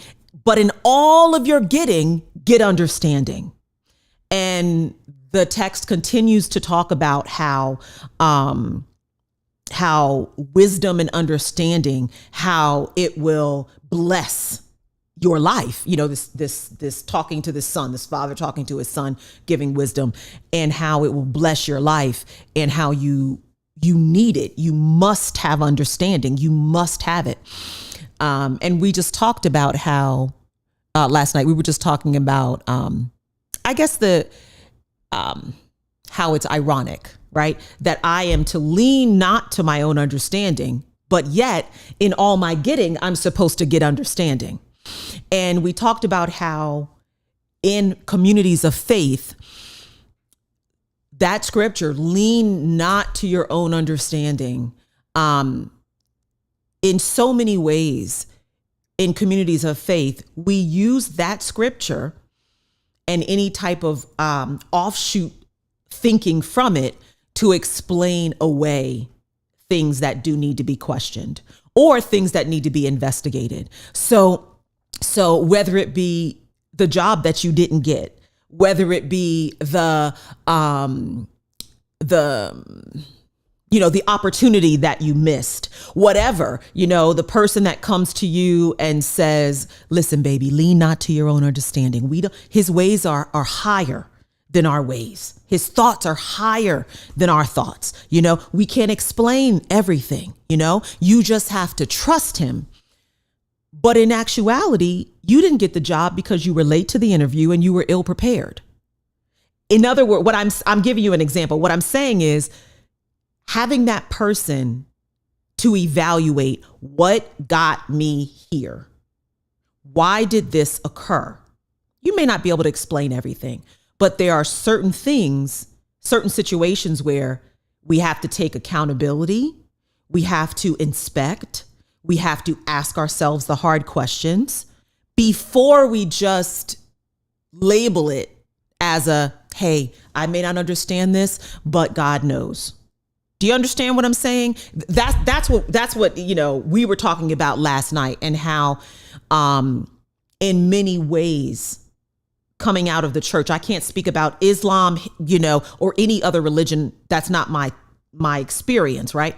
But in Christianity, we were taught, in many ways, a sloppy way of thinking, and we labeled it as faith. You can use your understanding that your Creator has given you and walk in faith while you lean on your Creator. You can do both. You can do both. But anyway, he just wanted me to talk about that. But I'm gonna, if you could pull up the slides, I'm gonna just run through these really quickly. No, the scripture, you remember it says lean not on your own understanding, and then the other one, it was like trust. It was lean not on your own understanding. You talking about the second scripture in Proverbs that says wisdom is the principal thing, yes, but in yes. all you're getting, get understanding. Yeah, that's why I talk. Yeah. Oh, okay, yeah. okay, all right. Okay, all right. So Yeah. let me go ahead and get this up here. All right. So, like I said, this is going to be quick, and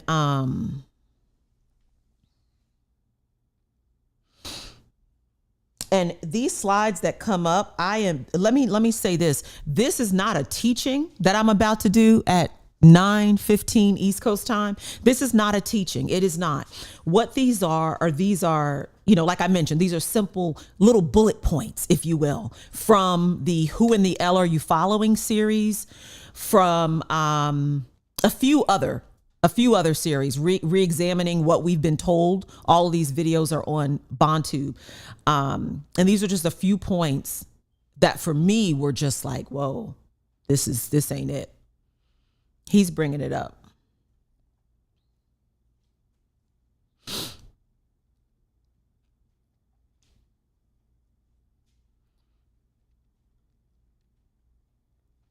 Okay, I think here it comes, y'all.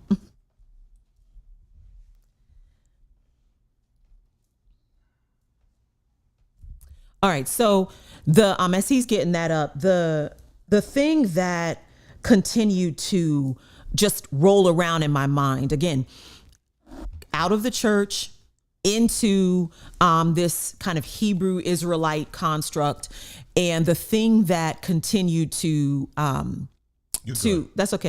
roll around in my mind is how in the Hebrew Israelite world, right, we will constantly quote Revelations 2:9-3:9. Okay. And we'll quote that the people who call Israel their homeland, that those people are the synagogue of Satan. They're the synagogue of Satan. They are liars. They are liars, right? They say they are Jews, but are not, but do lie. They are of their father, the devil, who is the father of lies. And we'll say these things, but I don't know if we believe that, right? Because the synagogue of Satan, this is his hub. These are his people. They do what they see their father doing, right? They lie and scheme and destroy and kill and, manipulate. But yet, in the Hebrew Israelite community, if we want to know the language, we go to them. If we want to know dietary laws, how to walk it out, we go to them. If we want to buy something that is, basically to know how to walk out Hebrew life, you got to go to the synagogue of Satan to learn how to do that. Practically now, practically. This is what I was seeing played out. I was seeing this. I was seeing how we're calling them the synagogue of Satan, but we are teaching people their language that we learned from them. People have whole courses, Hebrew courses, written by Jewish men that they are teaching to Black people who are calling themselves Hebrew. So we literally are sitting at the table of the synagogue of Satan, learning from them, all the while calling them the synagogue of Satan, saying that they stole it from us. Come on now. Come on now. And the thing that continued to ring in my head is that a defiled people cannot do a pure thing purely. I would argue to say a defiled people cannot do a pure thing. Okay. But they definitely can't do a pure thing purely. All right. Now, let me see. Nah, you good? Hold on one second, y'all. Okay. All right. So one of the first things that was a red flag for me, and some of you that have been following our Samba lessons for the last 2 years, you're already familiar with pretty much everything I'm going to say here, right? Because this isn't a teaching. Again, these are bullet points from previous videos. The very first thing, and I actually don't have a slide on this one, was the word hallelujah. That was probably the very first thing that had me saying, what in the world is happening here? And it was the connection between the word hallelujah and the word Hallel for Lucifer, or son of the howling morning, right? And like I said, I don't have a slide there, but there is a connection with the root word of Hallel and the root word of hallelujah. All right. I will skip that since I do not have a slide, but you all know that communication is important to me. Words are important to me. Language is important to me. But not only is it important to me, if we believe, right? If we're Bible believers and we're reading this Bible that says that the power of death and life is in the tongue, then what you speak has incredible power. And if you're speaking a language, what those words are made up of is extremely important. All right. So along those lines, the very first word was Jerusalem. All right. The holy city. One of the most central pieces of the Bible, definitely central places of the Bible. Jerusalem. The original word was Urushalem, or Urushalim, which is a Canaanite word. Uru means founded by, and Shalim or Shalem is the Phoenician Canaanite god of dusk. So Jerusalem, the holy city, one of the most central, sacred places in the Bible, its name means this city is founded by a Canaanite god, the Canaanite god of dusk. Shalem is also identified as the deity representing Venus or the evening star. That for me was like, hold up, wait a minute. Like, wait a minute. And see, when we started to hear these things, learn these things, you say, oh, you know what? They just changed the word. They always messing stuff up. They put that in there. They inserted that.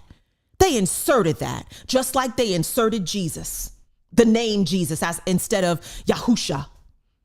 See, they're always messing. They're just trying to throw you off. See, that's what the Christian logic will tell you. It will say, this is nothing. You don't need to worry about that. But then we came to Sabbath. The very first thing coming into the Hebrew Israelite community, if you want to call it that, was the observation of the Sabbath. Got to do it. You got to do it. You got to observe the Sabbath. You have to keep it holy. Okay. All right. Well, as we continue to research, Sabbath is named after the goddess Sabatu, or in Akkadian, Sapatu. She is a goddess. She is the goddess Sabatu that Sabbath is derived from. And beyond that, it's not just wordplay. Jewish rabbis believe and teach that the reason why they start their Sabbath on Friday nights is because they believe, and I can't remember which video we taught this in. We really went into detail. So forgive me for just the kind of like vague bullet points here. Okay. If I think about where each and every point, which video each and every point is in, I will say it, you guys, or I'll put it under the video if I can remember. But within those who composed your Torah, they believe that on Friday night, they start their Sabbath because they believe that the goddess Sabatu or Sapatu comes and visits the home on Friday night.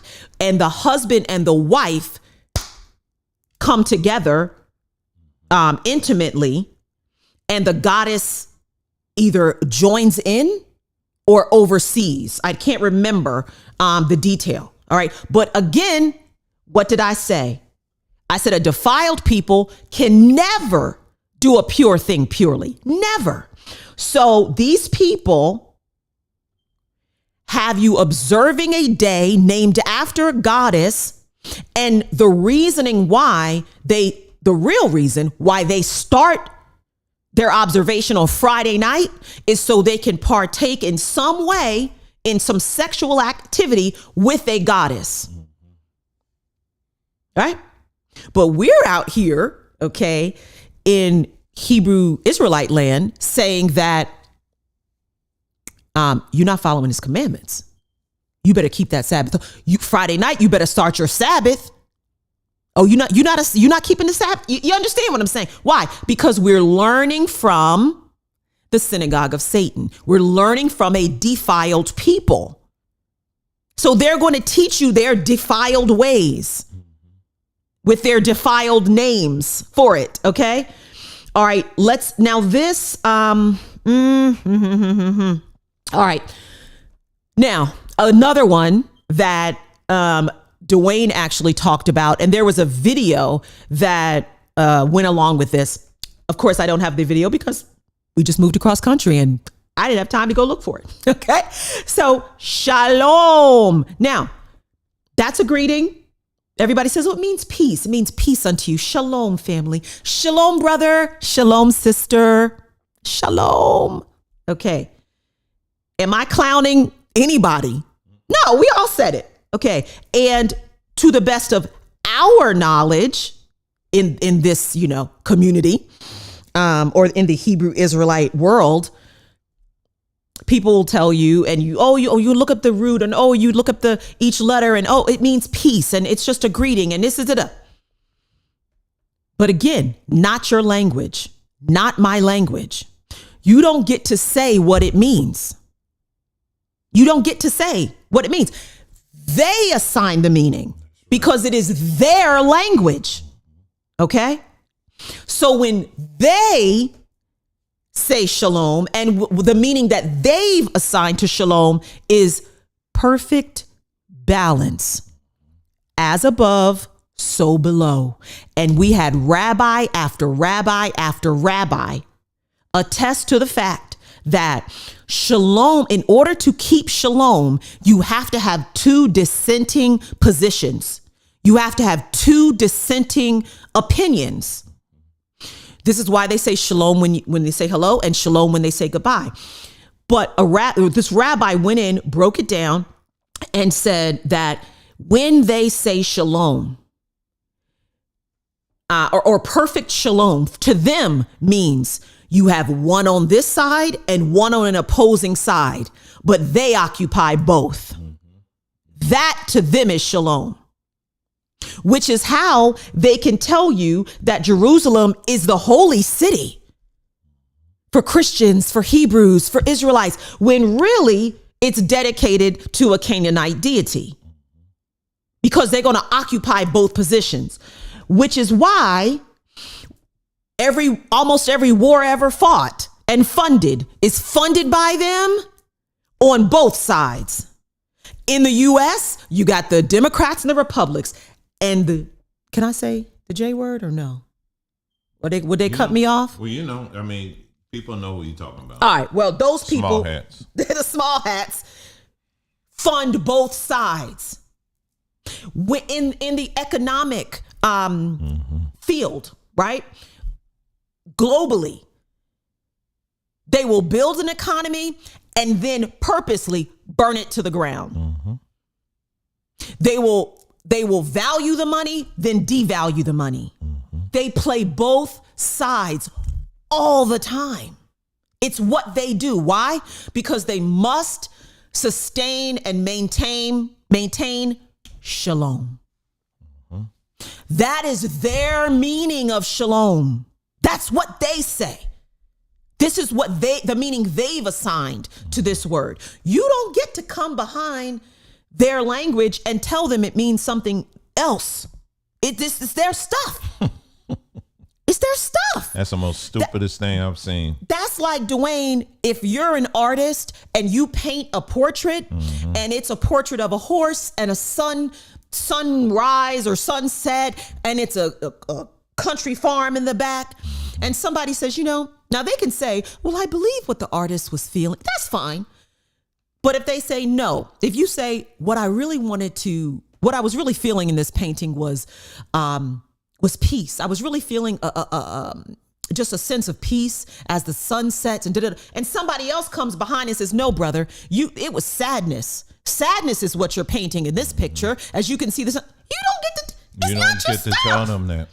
It ain't your stuff. You didn't paint it. Right? Likewise, this is not your language. So you do not get to assign or modify a meaning of anything. That's how that works. So this, when these rabbis were breaking down what their hidden meaning is of this word, it helped me to understand even more how they've played this whole game. Let's move on. I'm not going to get into, because it's again, these are bullet points, right? Not a teaching. So I'm not going to get into all of the historical research that this one has done that show not just the threads, but blatant Egyptian, Akkadian, Phoenician, Canaanite, because they're one and the same, Babylonian culture, gods, practices, and worship that is all throughout the Bible, but cloaked in names you would know and practices you would know. All right. But it is so very, very Egyptian. It's unreal. So when we looked at Israel being Isis, Ra, and El, Isis, Ra, Ra, the sun god, Egyptian, and El, the Canaanite deity, who, at the end of the day, the Canaanites basically looked at El as the highest god amongst all the gods. All right. And Israel, having Egyptian and Canaanite make up this word here, when I tell you it's wordplay, because you see Egyptian practices all throughout the Bible.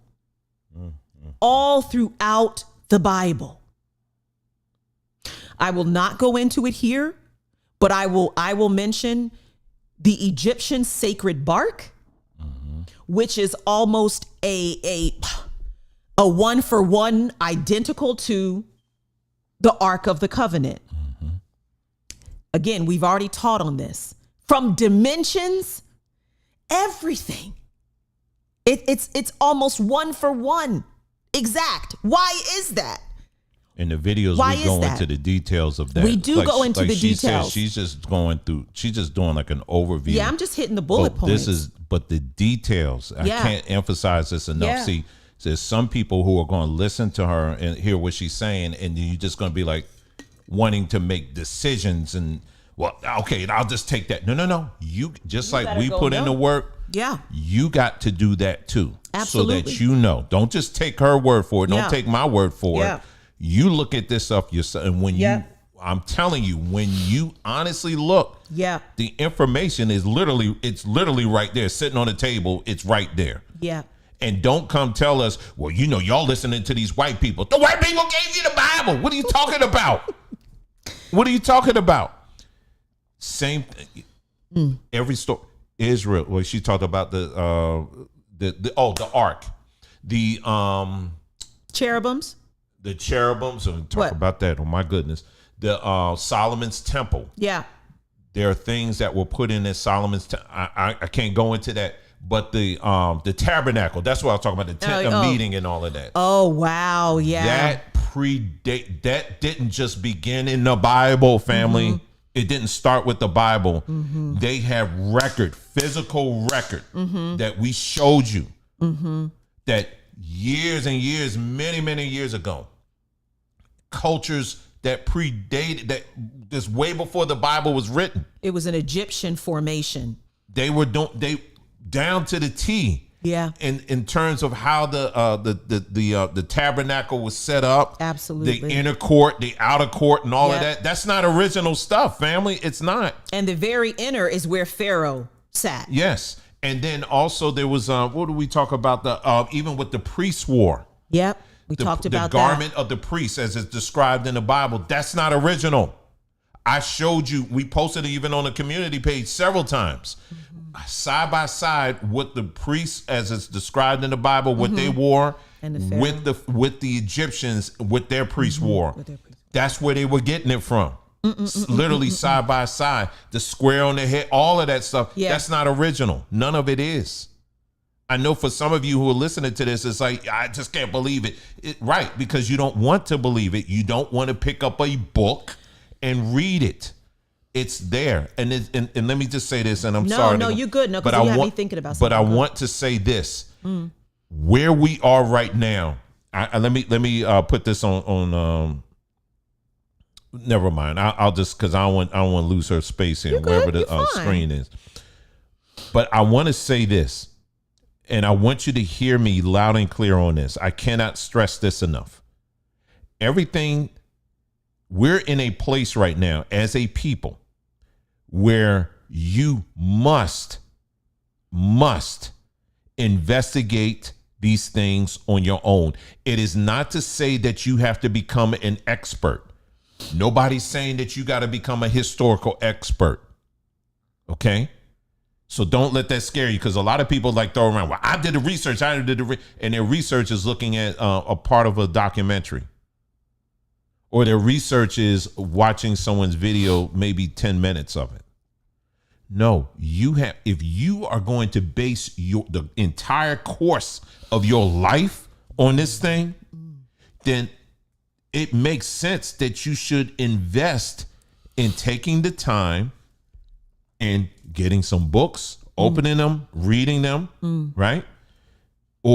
And yes, I'm not saying videos are bad, don't get me wrong, because there are a lot of people out here that put out great work that really investigate this stuff for you. Yeah. I can't tell you how many lectures and stuff I've listened to, and I couldn't even get through the whole thing because I'm so busy like pausing it every 5 minutes and then doing my search on my own. Okay, let me make sure what this person is saying is correct. And then that leads me down, oh, you know what? I guess I got to get their book then. So it's a never ending thing, a quest, if you will. Yeah. But as you are going down it, you're going to see all of this stuff start unraveling right before your eyes. That's what I'm saying. Yeah. So I'm pleading with you. You have to take the time and invest. We got to peel away from this mindset that someone has to tell you what to believe. We're not going to tell you what to believe. Okay? Those days are over. Yeah. We're not in that. Nobody should be in a position to tell you what to believe. Yeah. He has given you a brain to figure it out. and you can figure it out. Do you understand what I'm saying? It's going to take some time, but first we got to unravel this stuff, and that's what's happening right now. It's unraveling. And let me add this, Dwayne, to what you're saying. You know how you say you have to look at this? You all have to. Let me say this. There's timing for everything. Yes. Right? Some people may see this video and they will not look. They will not look. And guess what? That's on them. That's on them. That's okay. Mm-hmm. It's you know, if someone had shown this to me 5 years ago, 7 years ago, I would have said the devil is a liar. The devil is a liar. Yes, ma'am. Okay? The Bible is the ineffable, infallible, inspired word of God. Yes. And his spirit is not in you. Okay, get thee behind me. I wasn't that religious, but I'm saying like I would have been not having it at all, right? At all. But you know, that's why I'm very thankful that we went through that whole Hebrew Israelite kind of on the journey. We stopped through that segment because it caused me to see that, wait a minute, what you're saying on this side and what is written on this doesn't match. So I got to ask some questions. You understand what I'm saying? And but I'm gonna continue. I'm gonna go ahead and continue and run through this. But like I said, some people, they may not look at this. Right. It may not.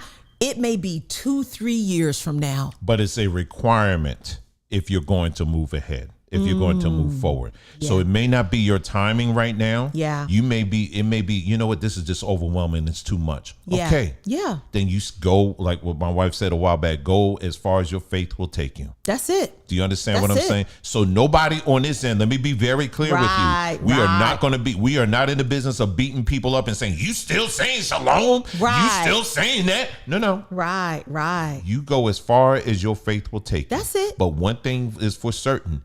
Once you are finished watching this video, you are without excuse. In other words, information has been given. Yeah. Do you understand what I'm saying? Yeah. Now, what you do with it is up to you. Yeah. But just so that we're very clear here, we are not in the business of shaming folk, throwing people on the bus and saying, you still doing this and you still in that church and all that other stuff. Yeah. No. Maybe that's where you need to be for now. But eventually, as you begin to put the pieces together, I'm telling you, as you put the pieces together, what you're going to end with is a roadmap that's saying you need to get up out of here. That's where it's going to end. Yeah. So be it take a day, 2 days, a week, a month, a year. Yeah. It don't matter. Yeah. I'm telling you, at the end of the day, it's going to have a big old exit sign on the end once you figure it out. Do you understand what I'm saying? Yeah. We be patient. You know, we're going to still love you. We're going to still treat people and respect people. That's right. As long as you putting that out, we respect you until you give us a reason not to, that kind of thing, right? Yeah. But we ain't, but all this, I'm going to call you out and we're going to do call out videos. Ain't got no time for that. Ain't nobody got time for that. I'm chasing people. Yeah. Chasing people. And got to do a whole video, and I'm just, I ain't got time for that. I'm trying to figure myself out. You understand what I'm saying? So, yes, take your time. Yeah. If you have a spouse or something, you all talk this thing, walk together, with this to the best of your ability, with your spouse or whatever. If your spouse is in a different place, then, you love them, how about just love them. Yeah. Okay. Yeah. And then in time, things will balance out or whatever. We'll talk about that another day, but Nicole, go ahead, man. Go ahead. Okay. I just threw this in here. Jews and Arabs descended from the Canaanites. We talked about, I'm jumping right back in, y'all, because I'm watching the time and I know some of the sleepy bugs on the East Coast. It's getting a little late. Jews and Arabs descended from the Canaanites. I think National Geographic also did a piece on this that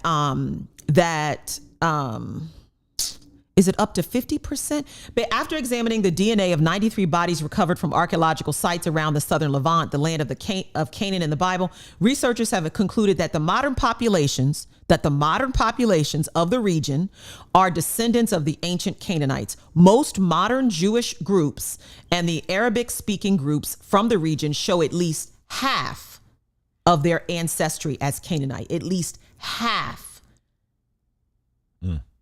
of their ancestry as Canaanite.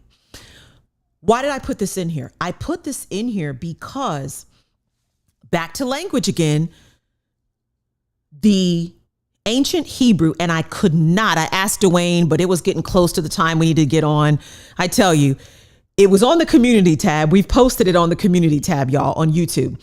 But we did a side by side between Hebrew, Aleph Bet, and Phoenician or Canaanite, also Aleph Bet or letters. It almost to the T mirrors Canaanite Phoenician letters. I wish I could show you, right? But I don't have it, the image right now. And then also we did a comparison showing the Hebrew letters and how there are striking similarities to the Egyptian hieroglyphs. Why? Why is that? Why is that? Because these people, just like they do now, they have taken from, I don't know how many different cultures, right? But they are 50%, at least 50%. Hold on, this slide either said at least or up to. What did it say? Yeah, at least 50% of their ancestry is Canaanite. But we are still learning from them. We are learning their ways. We are learning how to do the feast. We are learning the language. You can't get around that. Come on now. So you literally are learning from the very Bible people calls that the your Bible enemy. says your enemy. Right. I mean, you can't get around. This ain't us making this up. We're showing you the receipts. And on that note, like I said, I may not have the side by side on the Aleph Bet, but we can look back at the calendar. Some of you remember this. We posted this as well. Mm-hmm. This is the Babylonian calendar. This is the Babylonian and the Hebrew calendar side by side. Babylonian, Nisanu, Hebrew, Nisan. Babylonian, Iyaru, Hebrew, Iyar. So on and so forth, all the way down. Abu, Ab, Ululu, Elul, all the way down. Sabbatu on the Babylonian calendar is Sabbat on the Hebrew calendar. And all of them represent a different deity, Babylonian deity. Babylonian deity, and that's where I'm going. Now we're talking about the Hebrew calendar, which you base your feasts or your moeds or your appointed days, your holy days, whatever you want to call them, they are based on this Hebrew calendar. Now you're not going to be able to see this, all right, because it's tiny, especially if you're watching this live on a phone. But I'll just give you a few. So the Hebrew month, Nisan. Let's see. Yeah. Which is Babylonian Nisanu, is presided over by Bel or Baal. Okay. The Hebrew Sivan, the month, right, which is Samanu, Babylonian, is presided over by the goddess Sin. Sin was a Canaanite moon goddess. What am I saying here? All right. What I'm saying is that the Hebrew calendar each month has a pagan god or goddess who presides over that month. So much so, this right here, the earliest known New Year's festival was celebrated in Babylon around 2000 BC in March. Blah, blah, blah. The celebration was as recorded on cuneiform tablets That's very, very ancient writing on stone tablets. Lasted for 111 days, featured ritual bathing and hymn singing by priests, praying to Marduk, who's a god, for plentiful crops, parades with costume dancers, so on and so forth. The festival was called Kippur, the Day of Atonement. And the Jewish holiday Yom Kippur also means the Day of Atonement. What I'm saying is, even the feasts or the appointed days are tied to gods and goddesses that preside over the Hebrew calendar, because it is the same as the Babylonian calendar. And you wonder why people fight. It's the new moon. Oh, it's this moon. Oh, it's the full moon. Oh, it's this. This is when we celebrate. No, this is when we celebrate. No, this is when we do the feast. It's confusion. It's confusion because it's Babylonian. And we're trying to make it something else. It's Babylonian. So you mean to tell me that the great I Am used a pagan calendar to signify his most holy days? Make it make sense. Or don't, because you can't. Because it don't. Okay? And yes, of course, we know that the Babylonian, the Greek, the Roman, Germanic, modern English, these are the days of the week. It's even the stuff we are, living under now. You got gods and goddesses presiding over that too. But the difference is this. We were born into this Gregorian calendar system and these days of the week. We were born into this.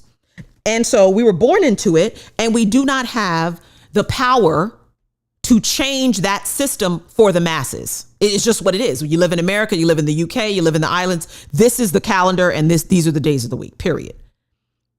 We don't have an ability to change it.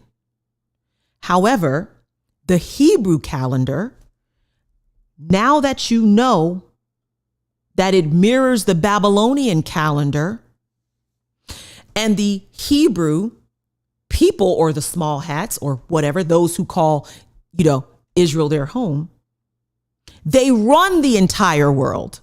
They fund everything that goes on. My point is that this is their calendar, and it is still their calendar because that's exactly what they intended it to be.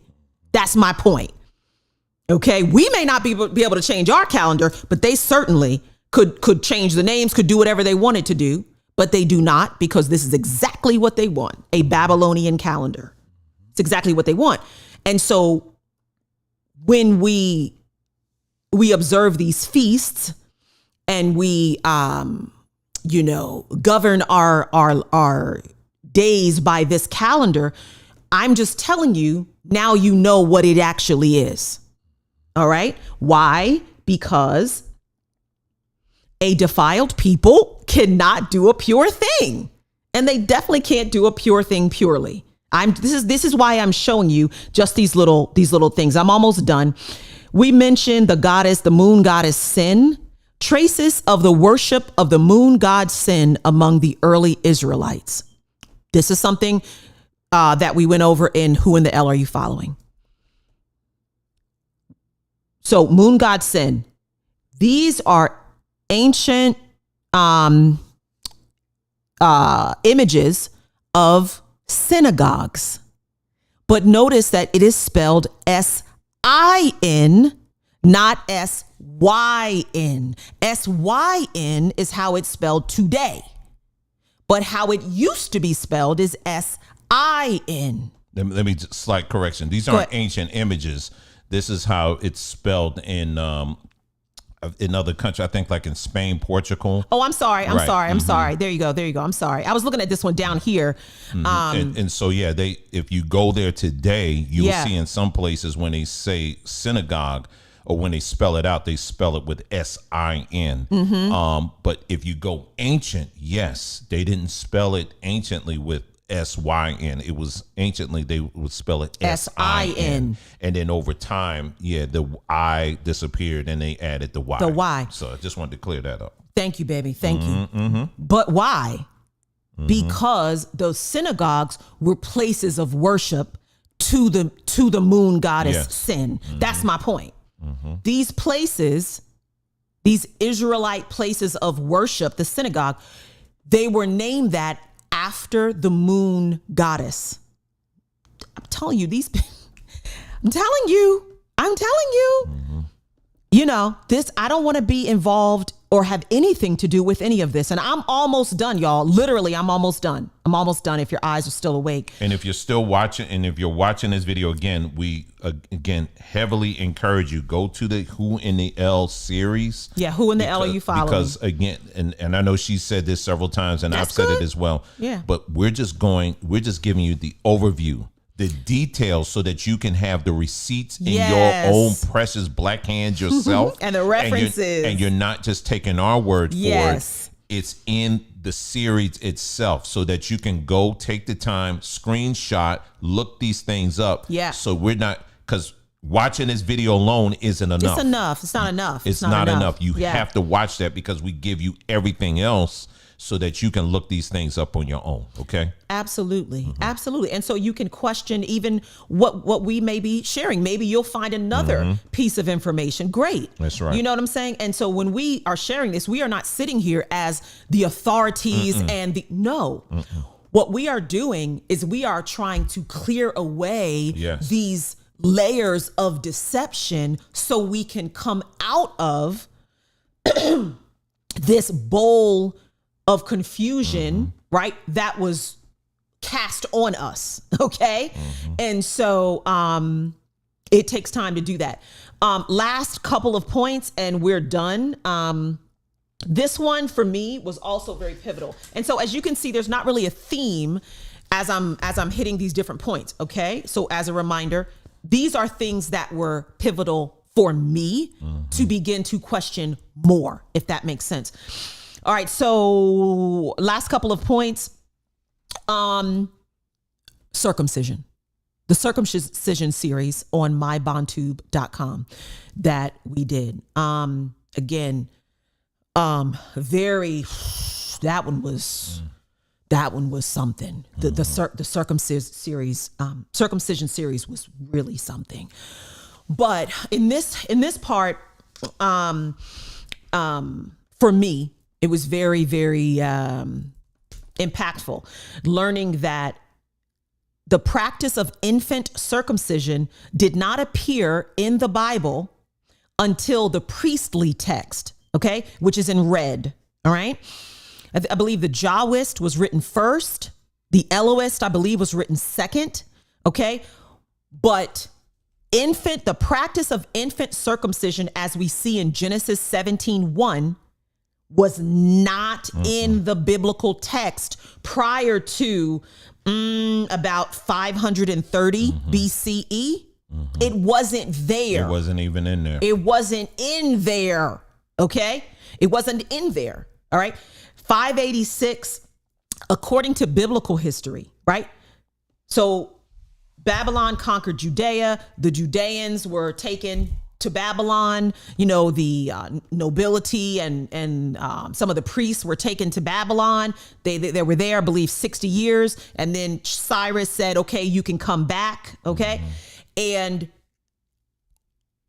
as they came back, or after they came back, as they were writing this text, okay, or compiling the text, we see infant circumcision now appear in the Bible when it was not there before. It was not there before. Another problem is this. In Genesis 17:1, like I said, I'm almost done. In Genesis 17:1, right? We see the introduction of infant circumcision, and the great I am the great I am is talking to Abraham and saying, I want you to walk before me and be ye blameless. I want you to be blameless. Okay. And if you do that, if you walk before me blameless, I will make my covenant with you and I will multiply you exceedingly. Okay.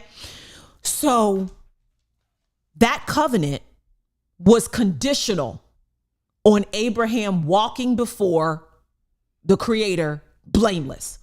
When you look at that word blameless, that word is tamim. Tamim. Okay. Because again, we're talking about this Hebrew Bible. And so I'm using the Hebrew words. That word is tamim. Y'all awake? Y'all still awake? Everybody still awake? Using the word tamim. Tamim means blameless. Yes. It means complete, entire, and intact. Perfect, having integrity, whole, right? It's the exact same word that's used in Exodus, where it talks about the lamb shall be an unblemished male, right? So when the lamb is sacrificed, it has to be perfect, unblemished, nothing missing. It's got to be intact in order to be an acceptable sacrifice. This is the exact same word. So what is being said here is that, okay, I'm going to make my covenant with you, but depending on you being intact, complete, and whole. Why then, a few verses down, around 11 or so, in that same chapter, a sign of the covenant the Creator gives to, according to the Bible, gives to Abraham, saying, I want you for every male, newborn male, to circumcise or to cut off a part or a tip of the penis, in order, as a sign of this covenant. So why would he require Abraham to be whole, complete, entire, and intact, and then require him to make all the male children not entire, whole, complete, and intact? And moreover, why then is this circumcision? Why is it, and you've heard us say this before, why is it a sign of the covenant?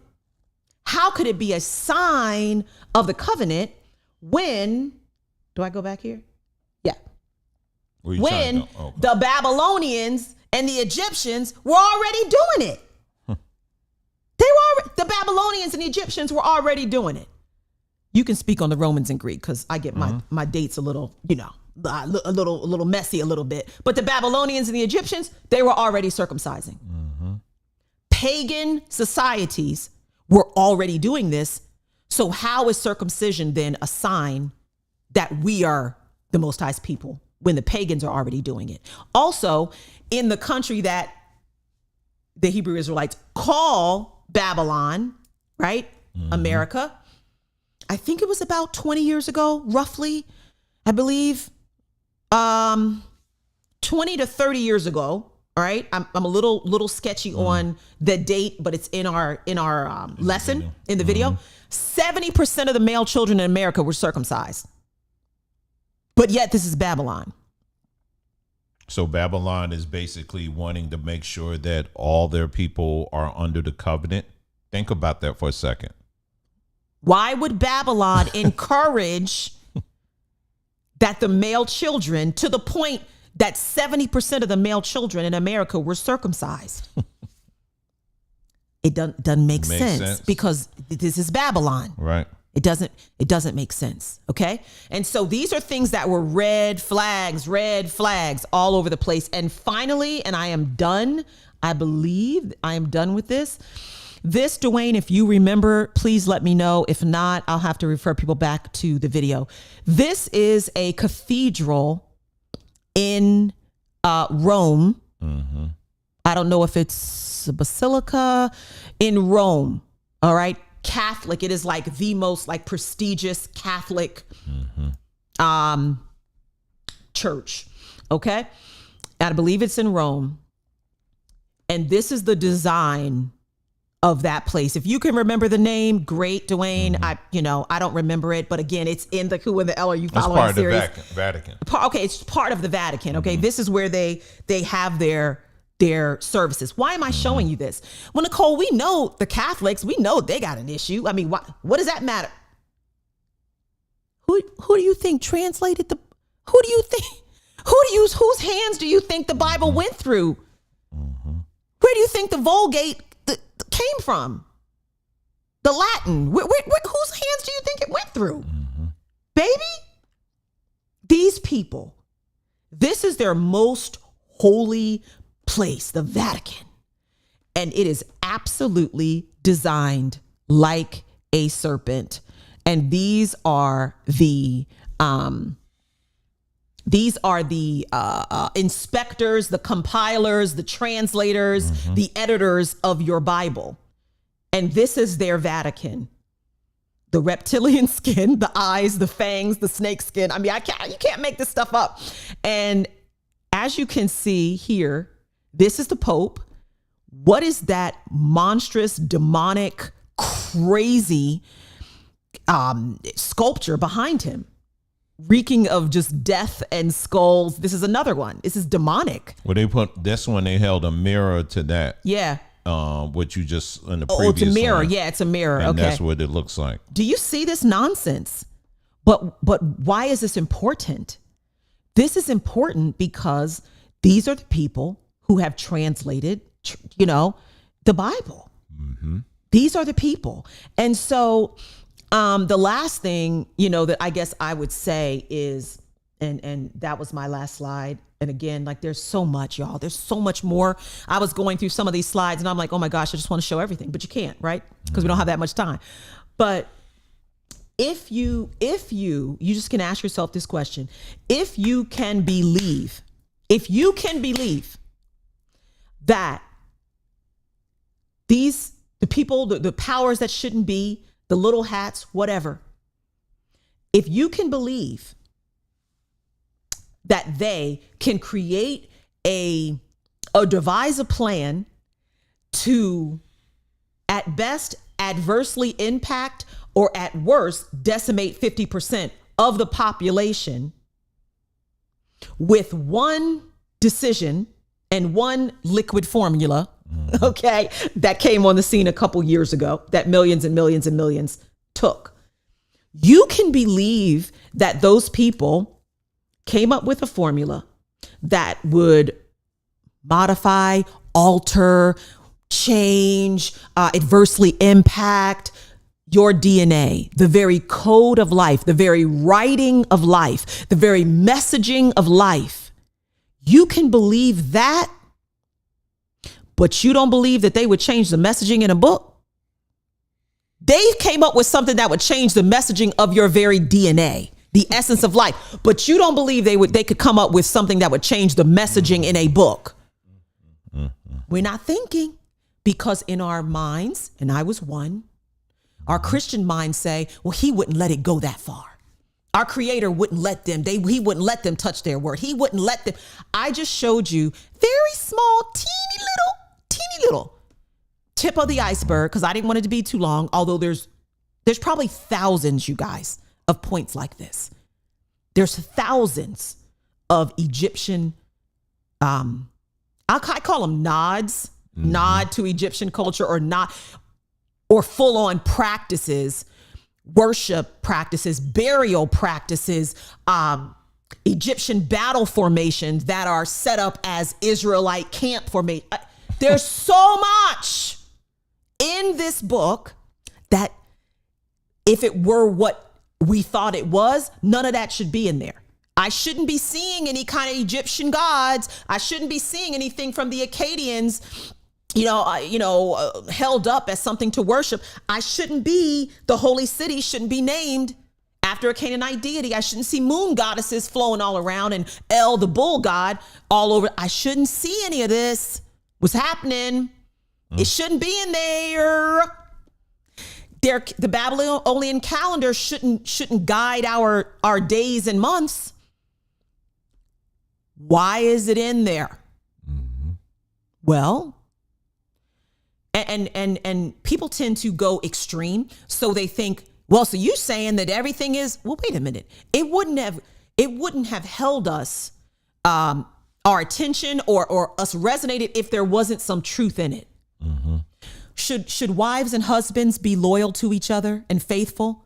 Should we commit adultery? Should we commit murder? Should I covet what my neighbor has? Should I honor my parents? Huh? Should I look after my brother? Should I love my neighbor? Listen. There are words that can be lived by because we've lived by them. Nobody's saying they're not in there. But I'm saying how much, listen, after you find 50 things, you say, well, they might have messed with it a little bit. They put a little stuff in, a little bit. After you find 200 things, well, the devil's busy. The devil's busy, but I believe him. Right. After you find 500 and 700 things, well, these white people, they just want to throw us off course. See, we will create reasons and excuses for everything because I think it was Nikola Tesla that said it's easier to deceive a man than to convince him that he has been deceived. It just is. But what I would encourage you to do is this. What I would encourage you to do is, number one, if you're a little unsure, it's fine. I would encourage you to strengthen your relationship with your creator. Because if you don't have that, you will be lost somewhere. You will. You will. I would encourage you to do that. Strengthen your relationship first. That allows you to withstand hearing this stuff, hearing things that were deceptions that you thought were truth. It allows you to withstand that. I would encourage you to do that. How would they do that? How would they strengthen their relationship? Well, here's the first thing. I know it probably sounds dramatic to say cry out to your creator because people are like, okay, that's very poetic, but I don't know how to do that. If you haven't ever started, right? Don't try to pray in some type of fashion that somebody told you that Don't do that. Don't do that. Earnestly in your heart, with your mouth, speak to the one who created you and ask your creator to help you, to guide you, to keep you on the narrow path, right? To show you the truth that you can handle and to help keep you grounded in your creator so you can walk forward in truth. That is the first start. That's the start. And ask your creator to help you to hear when his spirit is speaking to you, and not to discount it, not to rationalize it away, not to throw it out, not to do all the things that we do in our mental gymnastics. That's the start. It's very simplistic. It's very simplistic. But the more I am learning, the more I am seeing that the love of our creator, the truth of our creator, and our creator's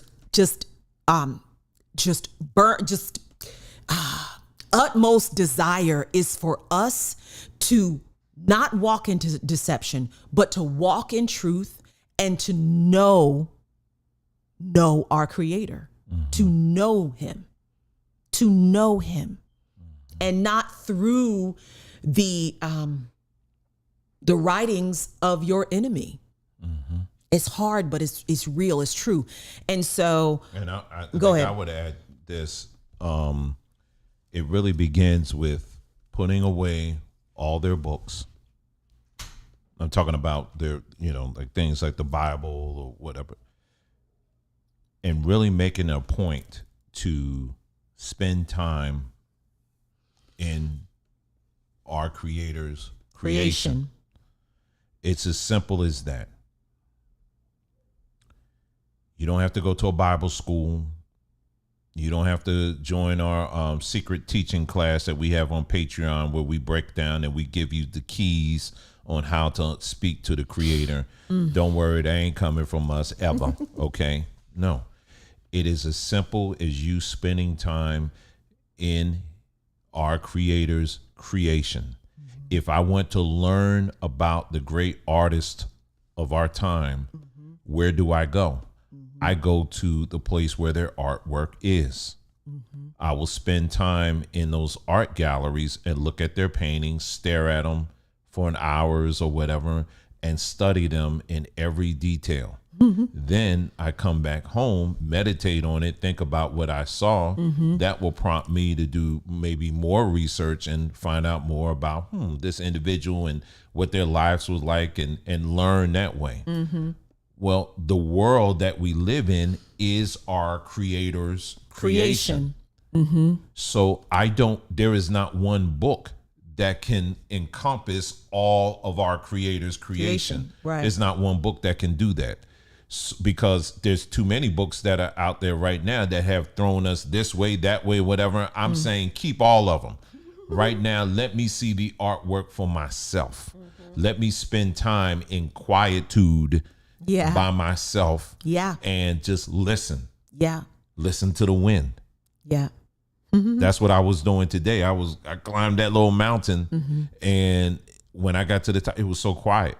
You can't buy that. And in that, and then when I was coming back, making my way after I did all of that or whatever, making my way back to the car, I was just so full of joy. And I said, this saying, my creator, I still don't know what to call you. I don't know. But all I can say is I am thankful. That I'm here, and I feel so overjoyed to be able to experience your creation like this. There's nothing out here that's messing anything up. And all I want in my life is to reflect what you made me to be. I want to do that. That's right. It's an interesting thing that I pointed out in one of the videos. I have it recorded somewhere, whatever. They talk about how these desert plants, there are some plants, they can go for up to 2 years with no water. It's true. And these plants, when you look at them, they look beautiful. They may look a little scrawny to some people, but I'm like, man, these things look beautiful. And then they can go up to 2 years with no water. But they're for everything that they need to be what they were created to be. It's already put inside of them. It's already in there. Do you understand what I'm saying? And so we need to lessen the noise that's around us. And begin to get, like I said, quiet, protect your peace. That's what I've been saying all along. Protect your peace. Stop getting all involved in all these online debates and arguments and stuff like that. That's too noisy. You need to find you some peace and quiet. Find it somewhere. Do whatever you got to do so that you can hear our creator's voice. And as you do that, your creator will begin to reveal to you those things. If it's decisions that need to be made or whatever, this, that, or whatever, it will come to you. Because our creator isn't going to make something and you just some kind of like, you are a mistake. You're not a mistake. All of us have a purpose. We have a design, and there's a specific plan assigned to each and every one of us that we know. And in closing, I'll say this, and I'm saying closing. And I'm not closing you out. But I'm saying, you good. For my beautiful Black brothers and sisters, let me just say this for you. Do we know? So, because for many of us, after hearing some of the things we shared tonight, as far as like, okay, well, we're not Hebrews, or are we the chosen ones? Are we this or that or whatever? Let me just say this. Number one, not according to that book, we ain't. That book has nothing for us in terms of who we are and who we ain't. But what I believe, let me share with you what I believe. Okay? What I believe is that these devils have gone to the nth degree to hide our culture, to hide our identity, to hide our language for a particular reason. And whatever that reason is, it scares the hell in them. Right. Do you understand what I'm saying? Right. So I don't know who we are ultimately, but I do know whoever we are It's something magnificent, and it's something pretty great, and it's something that scares a lot of people. Yeah, no That question. much I do know. Absolutely. So what am I going to do?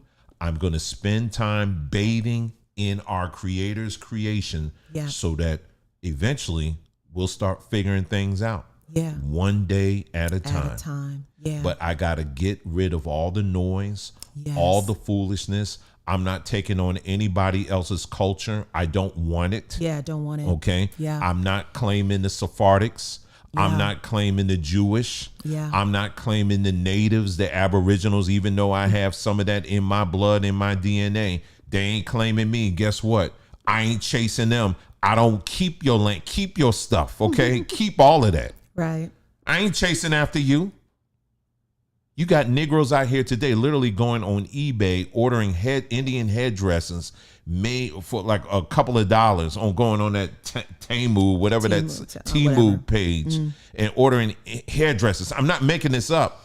And going around talking about giving all the greetings. Which is backwards in and of itself, because you're running around saying you're Aboriginal.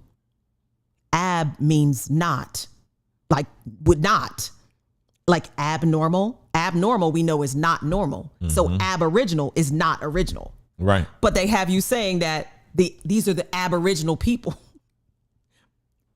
It's backwards, is my point. Aboriginal means not original. This is how backwards this system and the word magic is. That's why I pay attention to words. But anyway. So I do know that much, just based off of just looking at what these people have done to us. Yeah. So I'm not going to limit the potential and the greatness and all the things that has been bundled inside of us to a book that was written by the most demonic and dirty and disgusting people on this earth. Because these people are they are something else. Yeah, they are something else, and they have lied to us over and over and over again. Yeah, don't let me go. When I was going to do it the other day, but maybe I'll just do a video. We do a full breakdown on the word amen. Where the word amen comes from.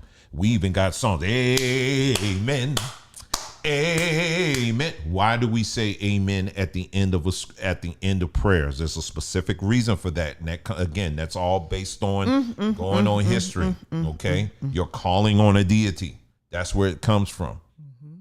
But again, our people were only operating on what was told to us, while at the same time they beat the heck out of everything else, that was part of our own culture. Yeah. There are things in our culture that we do need to claim and we do need to hold on to.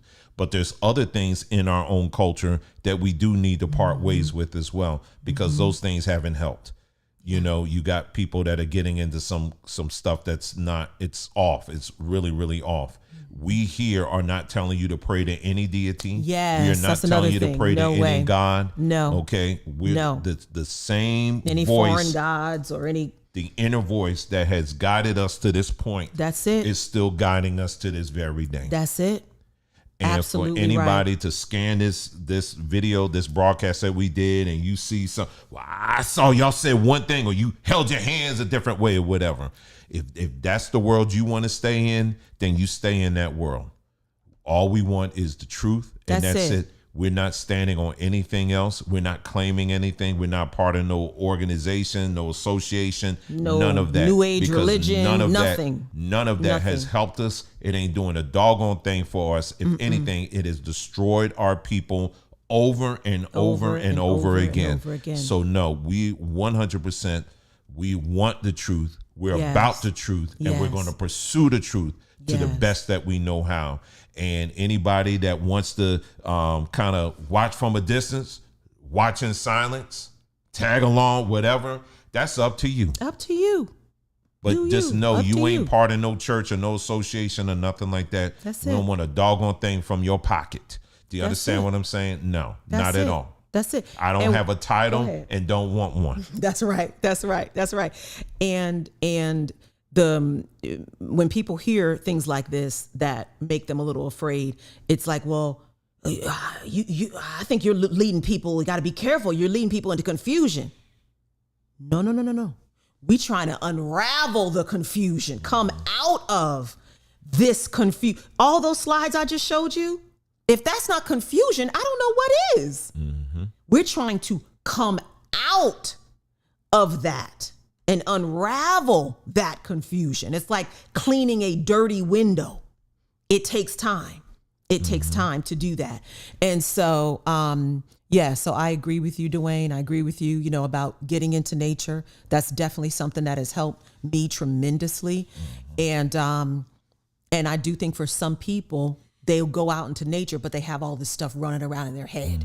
You know what I mean? So ask your creator to help you, walk this thing out and to live in truth. So, yeah. And the last thing too, more about the Greeks, because you're going to be hearing me talk more about delving more into this Greek mythology stuff, because it's so baked into the Bible, man. It's really baked in. So you're going to hear me getting into that a whole lot. But I'll say this: the Greeks actually believed, so you understand just how powerful this whole Grecian thing is.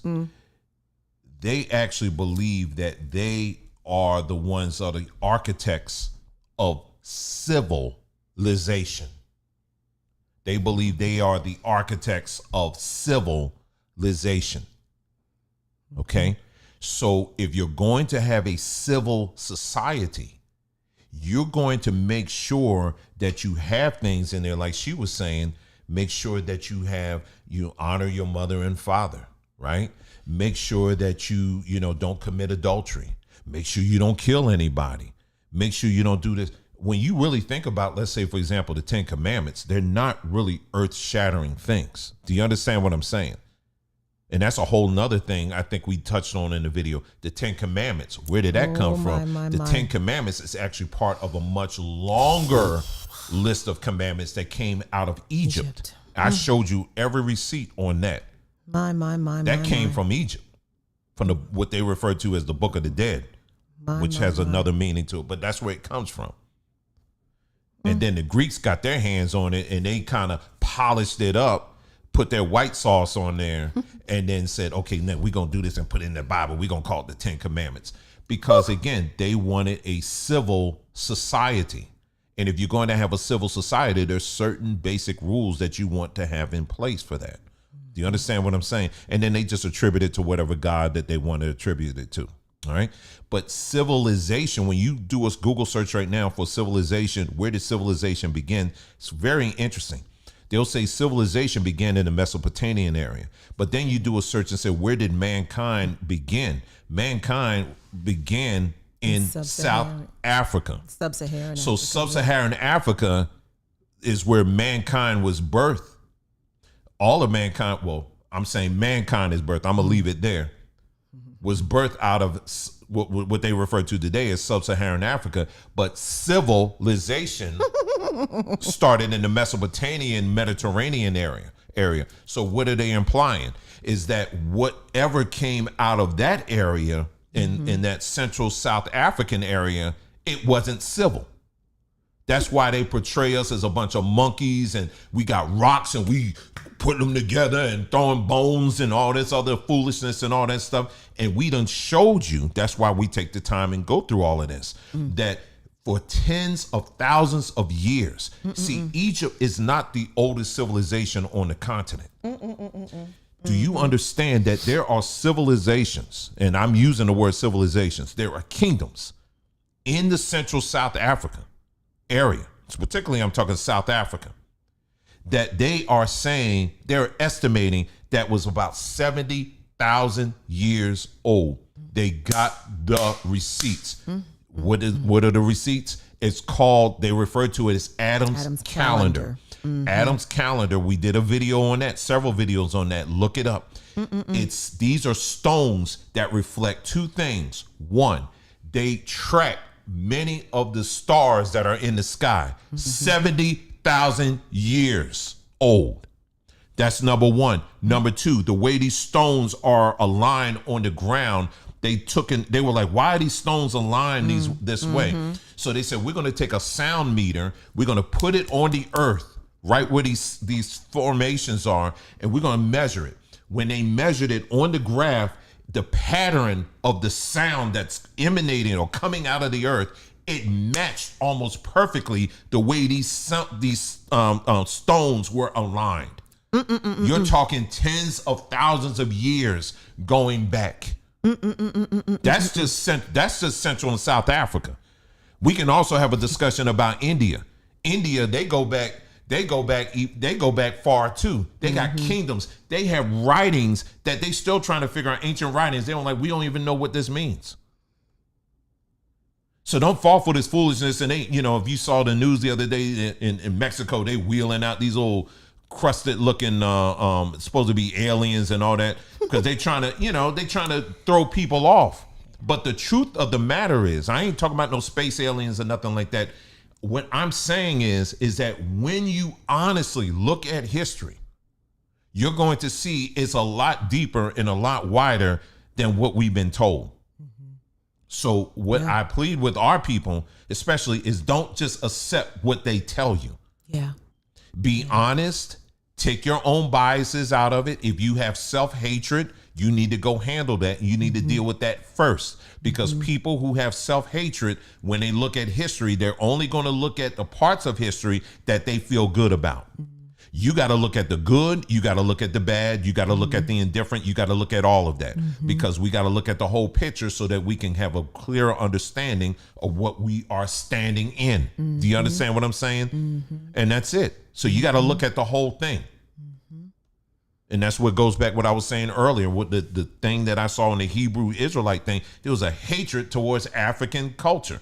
Africa, they have a hatred for it. No doubt. Like I said, don't fall for this nonsense now where they trying to spin it and talk about, well, we actually Egypt isn't, Jerusalem is actually in Africa now.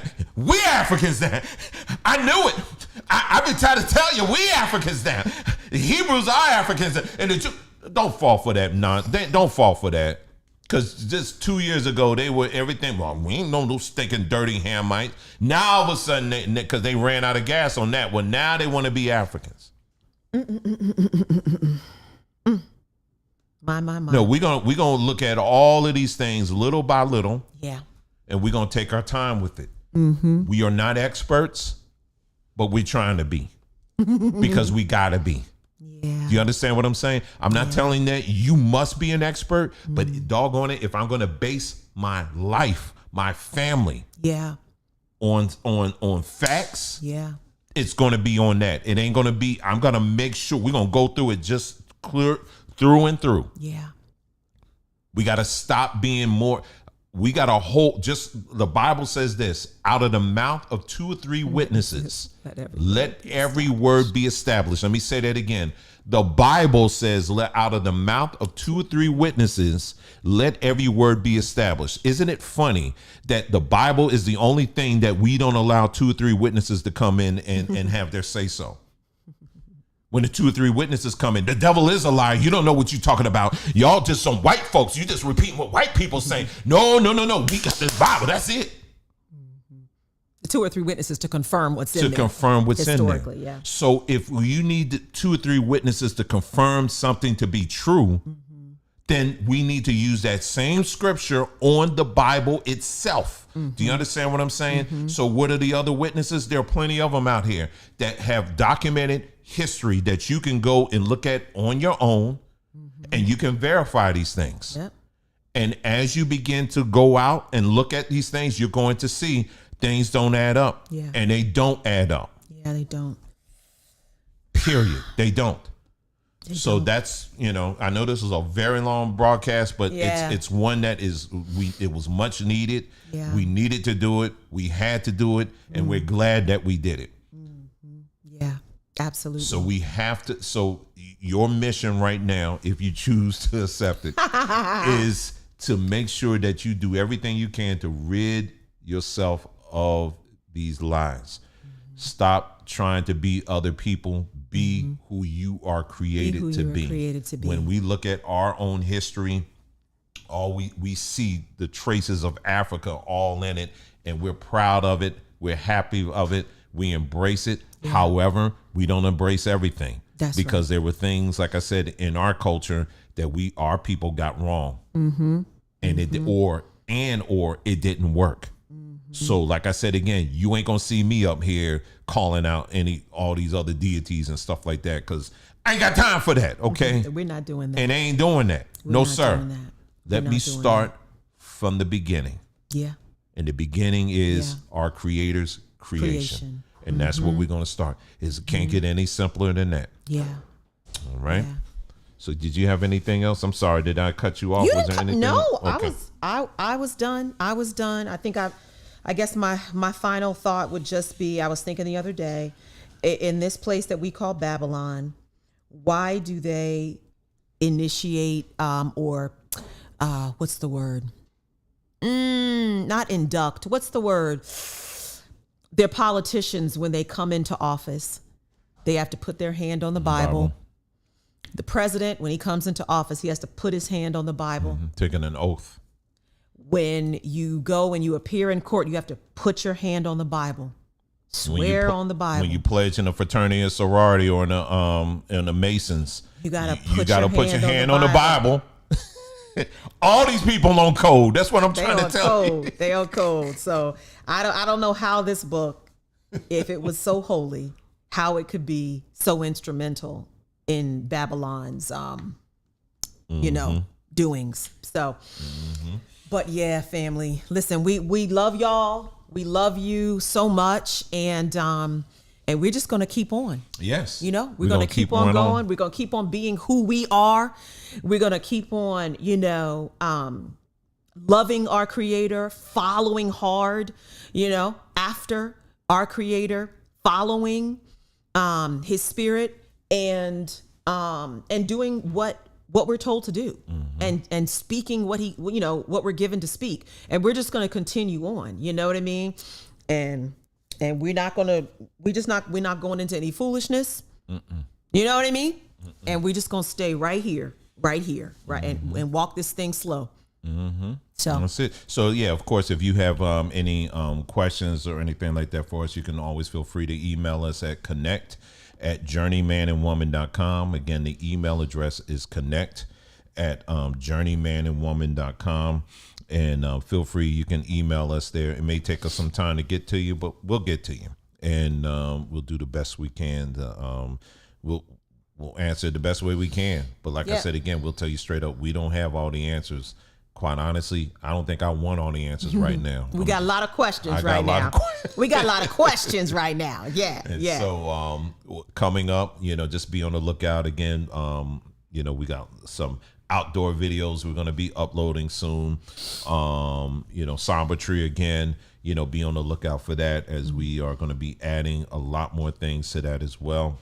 Let the people go to sleep, baby. And and then that's what we're going to do. So, and we love you guys very much. Listen, you guys take care of yourself, and thank you again for joining us. Again, our apologies for starting off a little bit late. And so there you go. So family, we love you very much. You guys take care, and then we'll see you again soon. Take care now. Love y'all.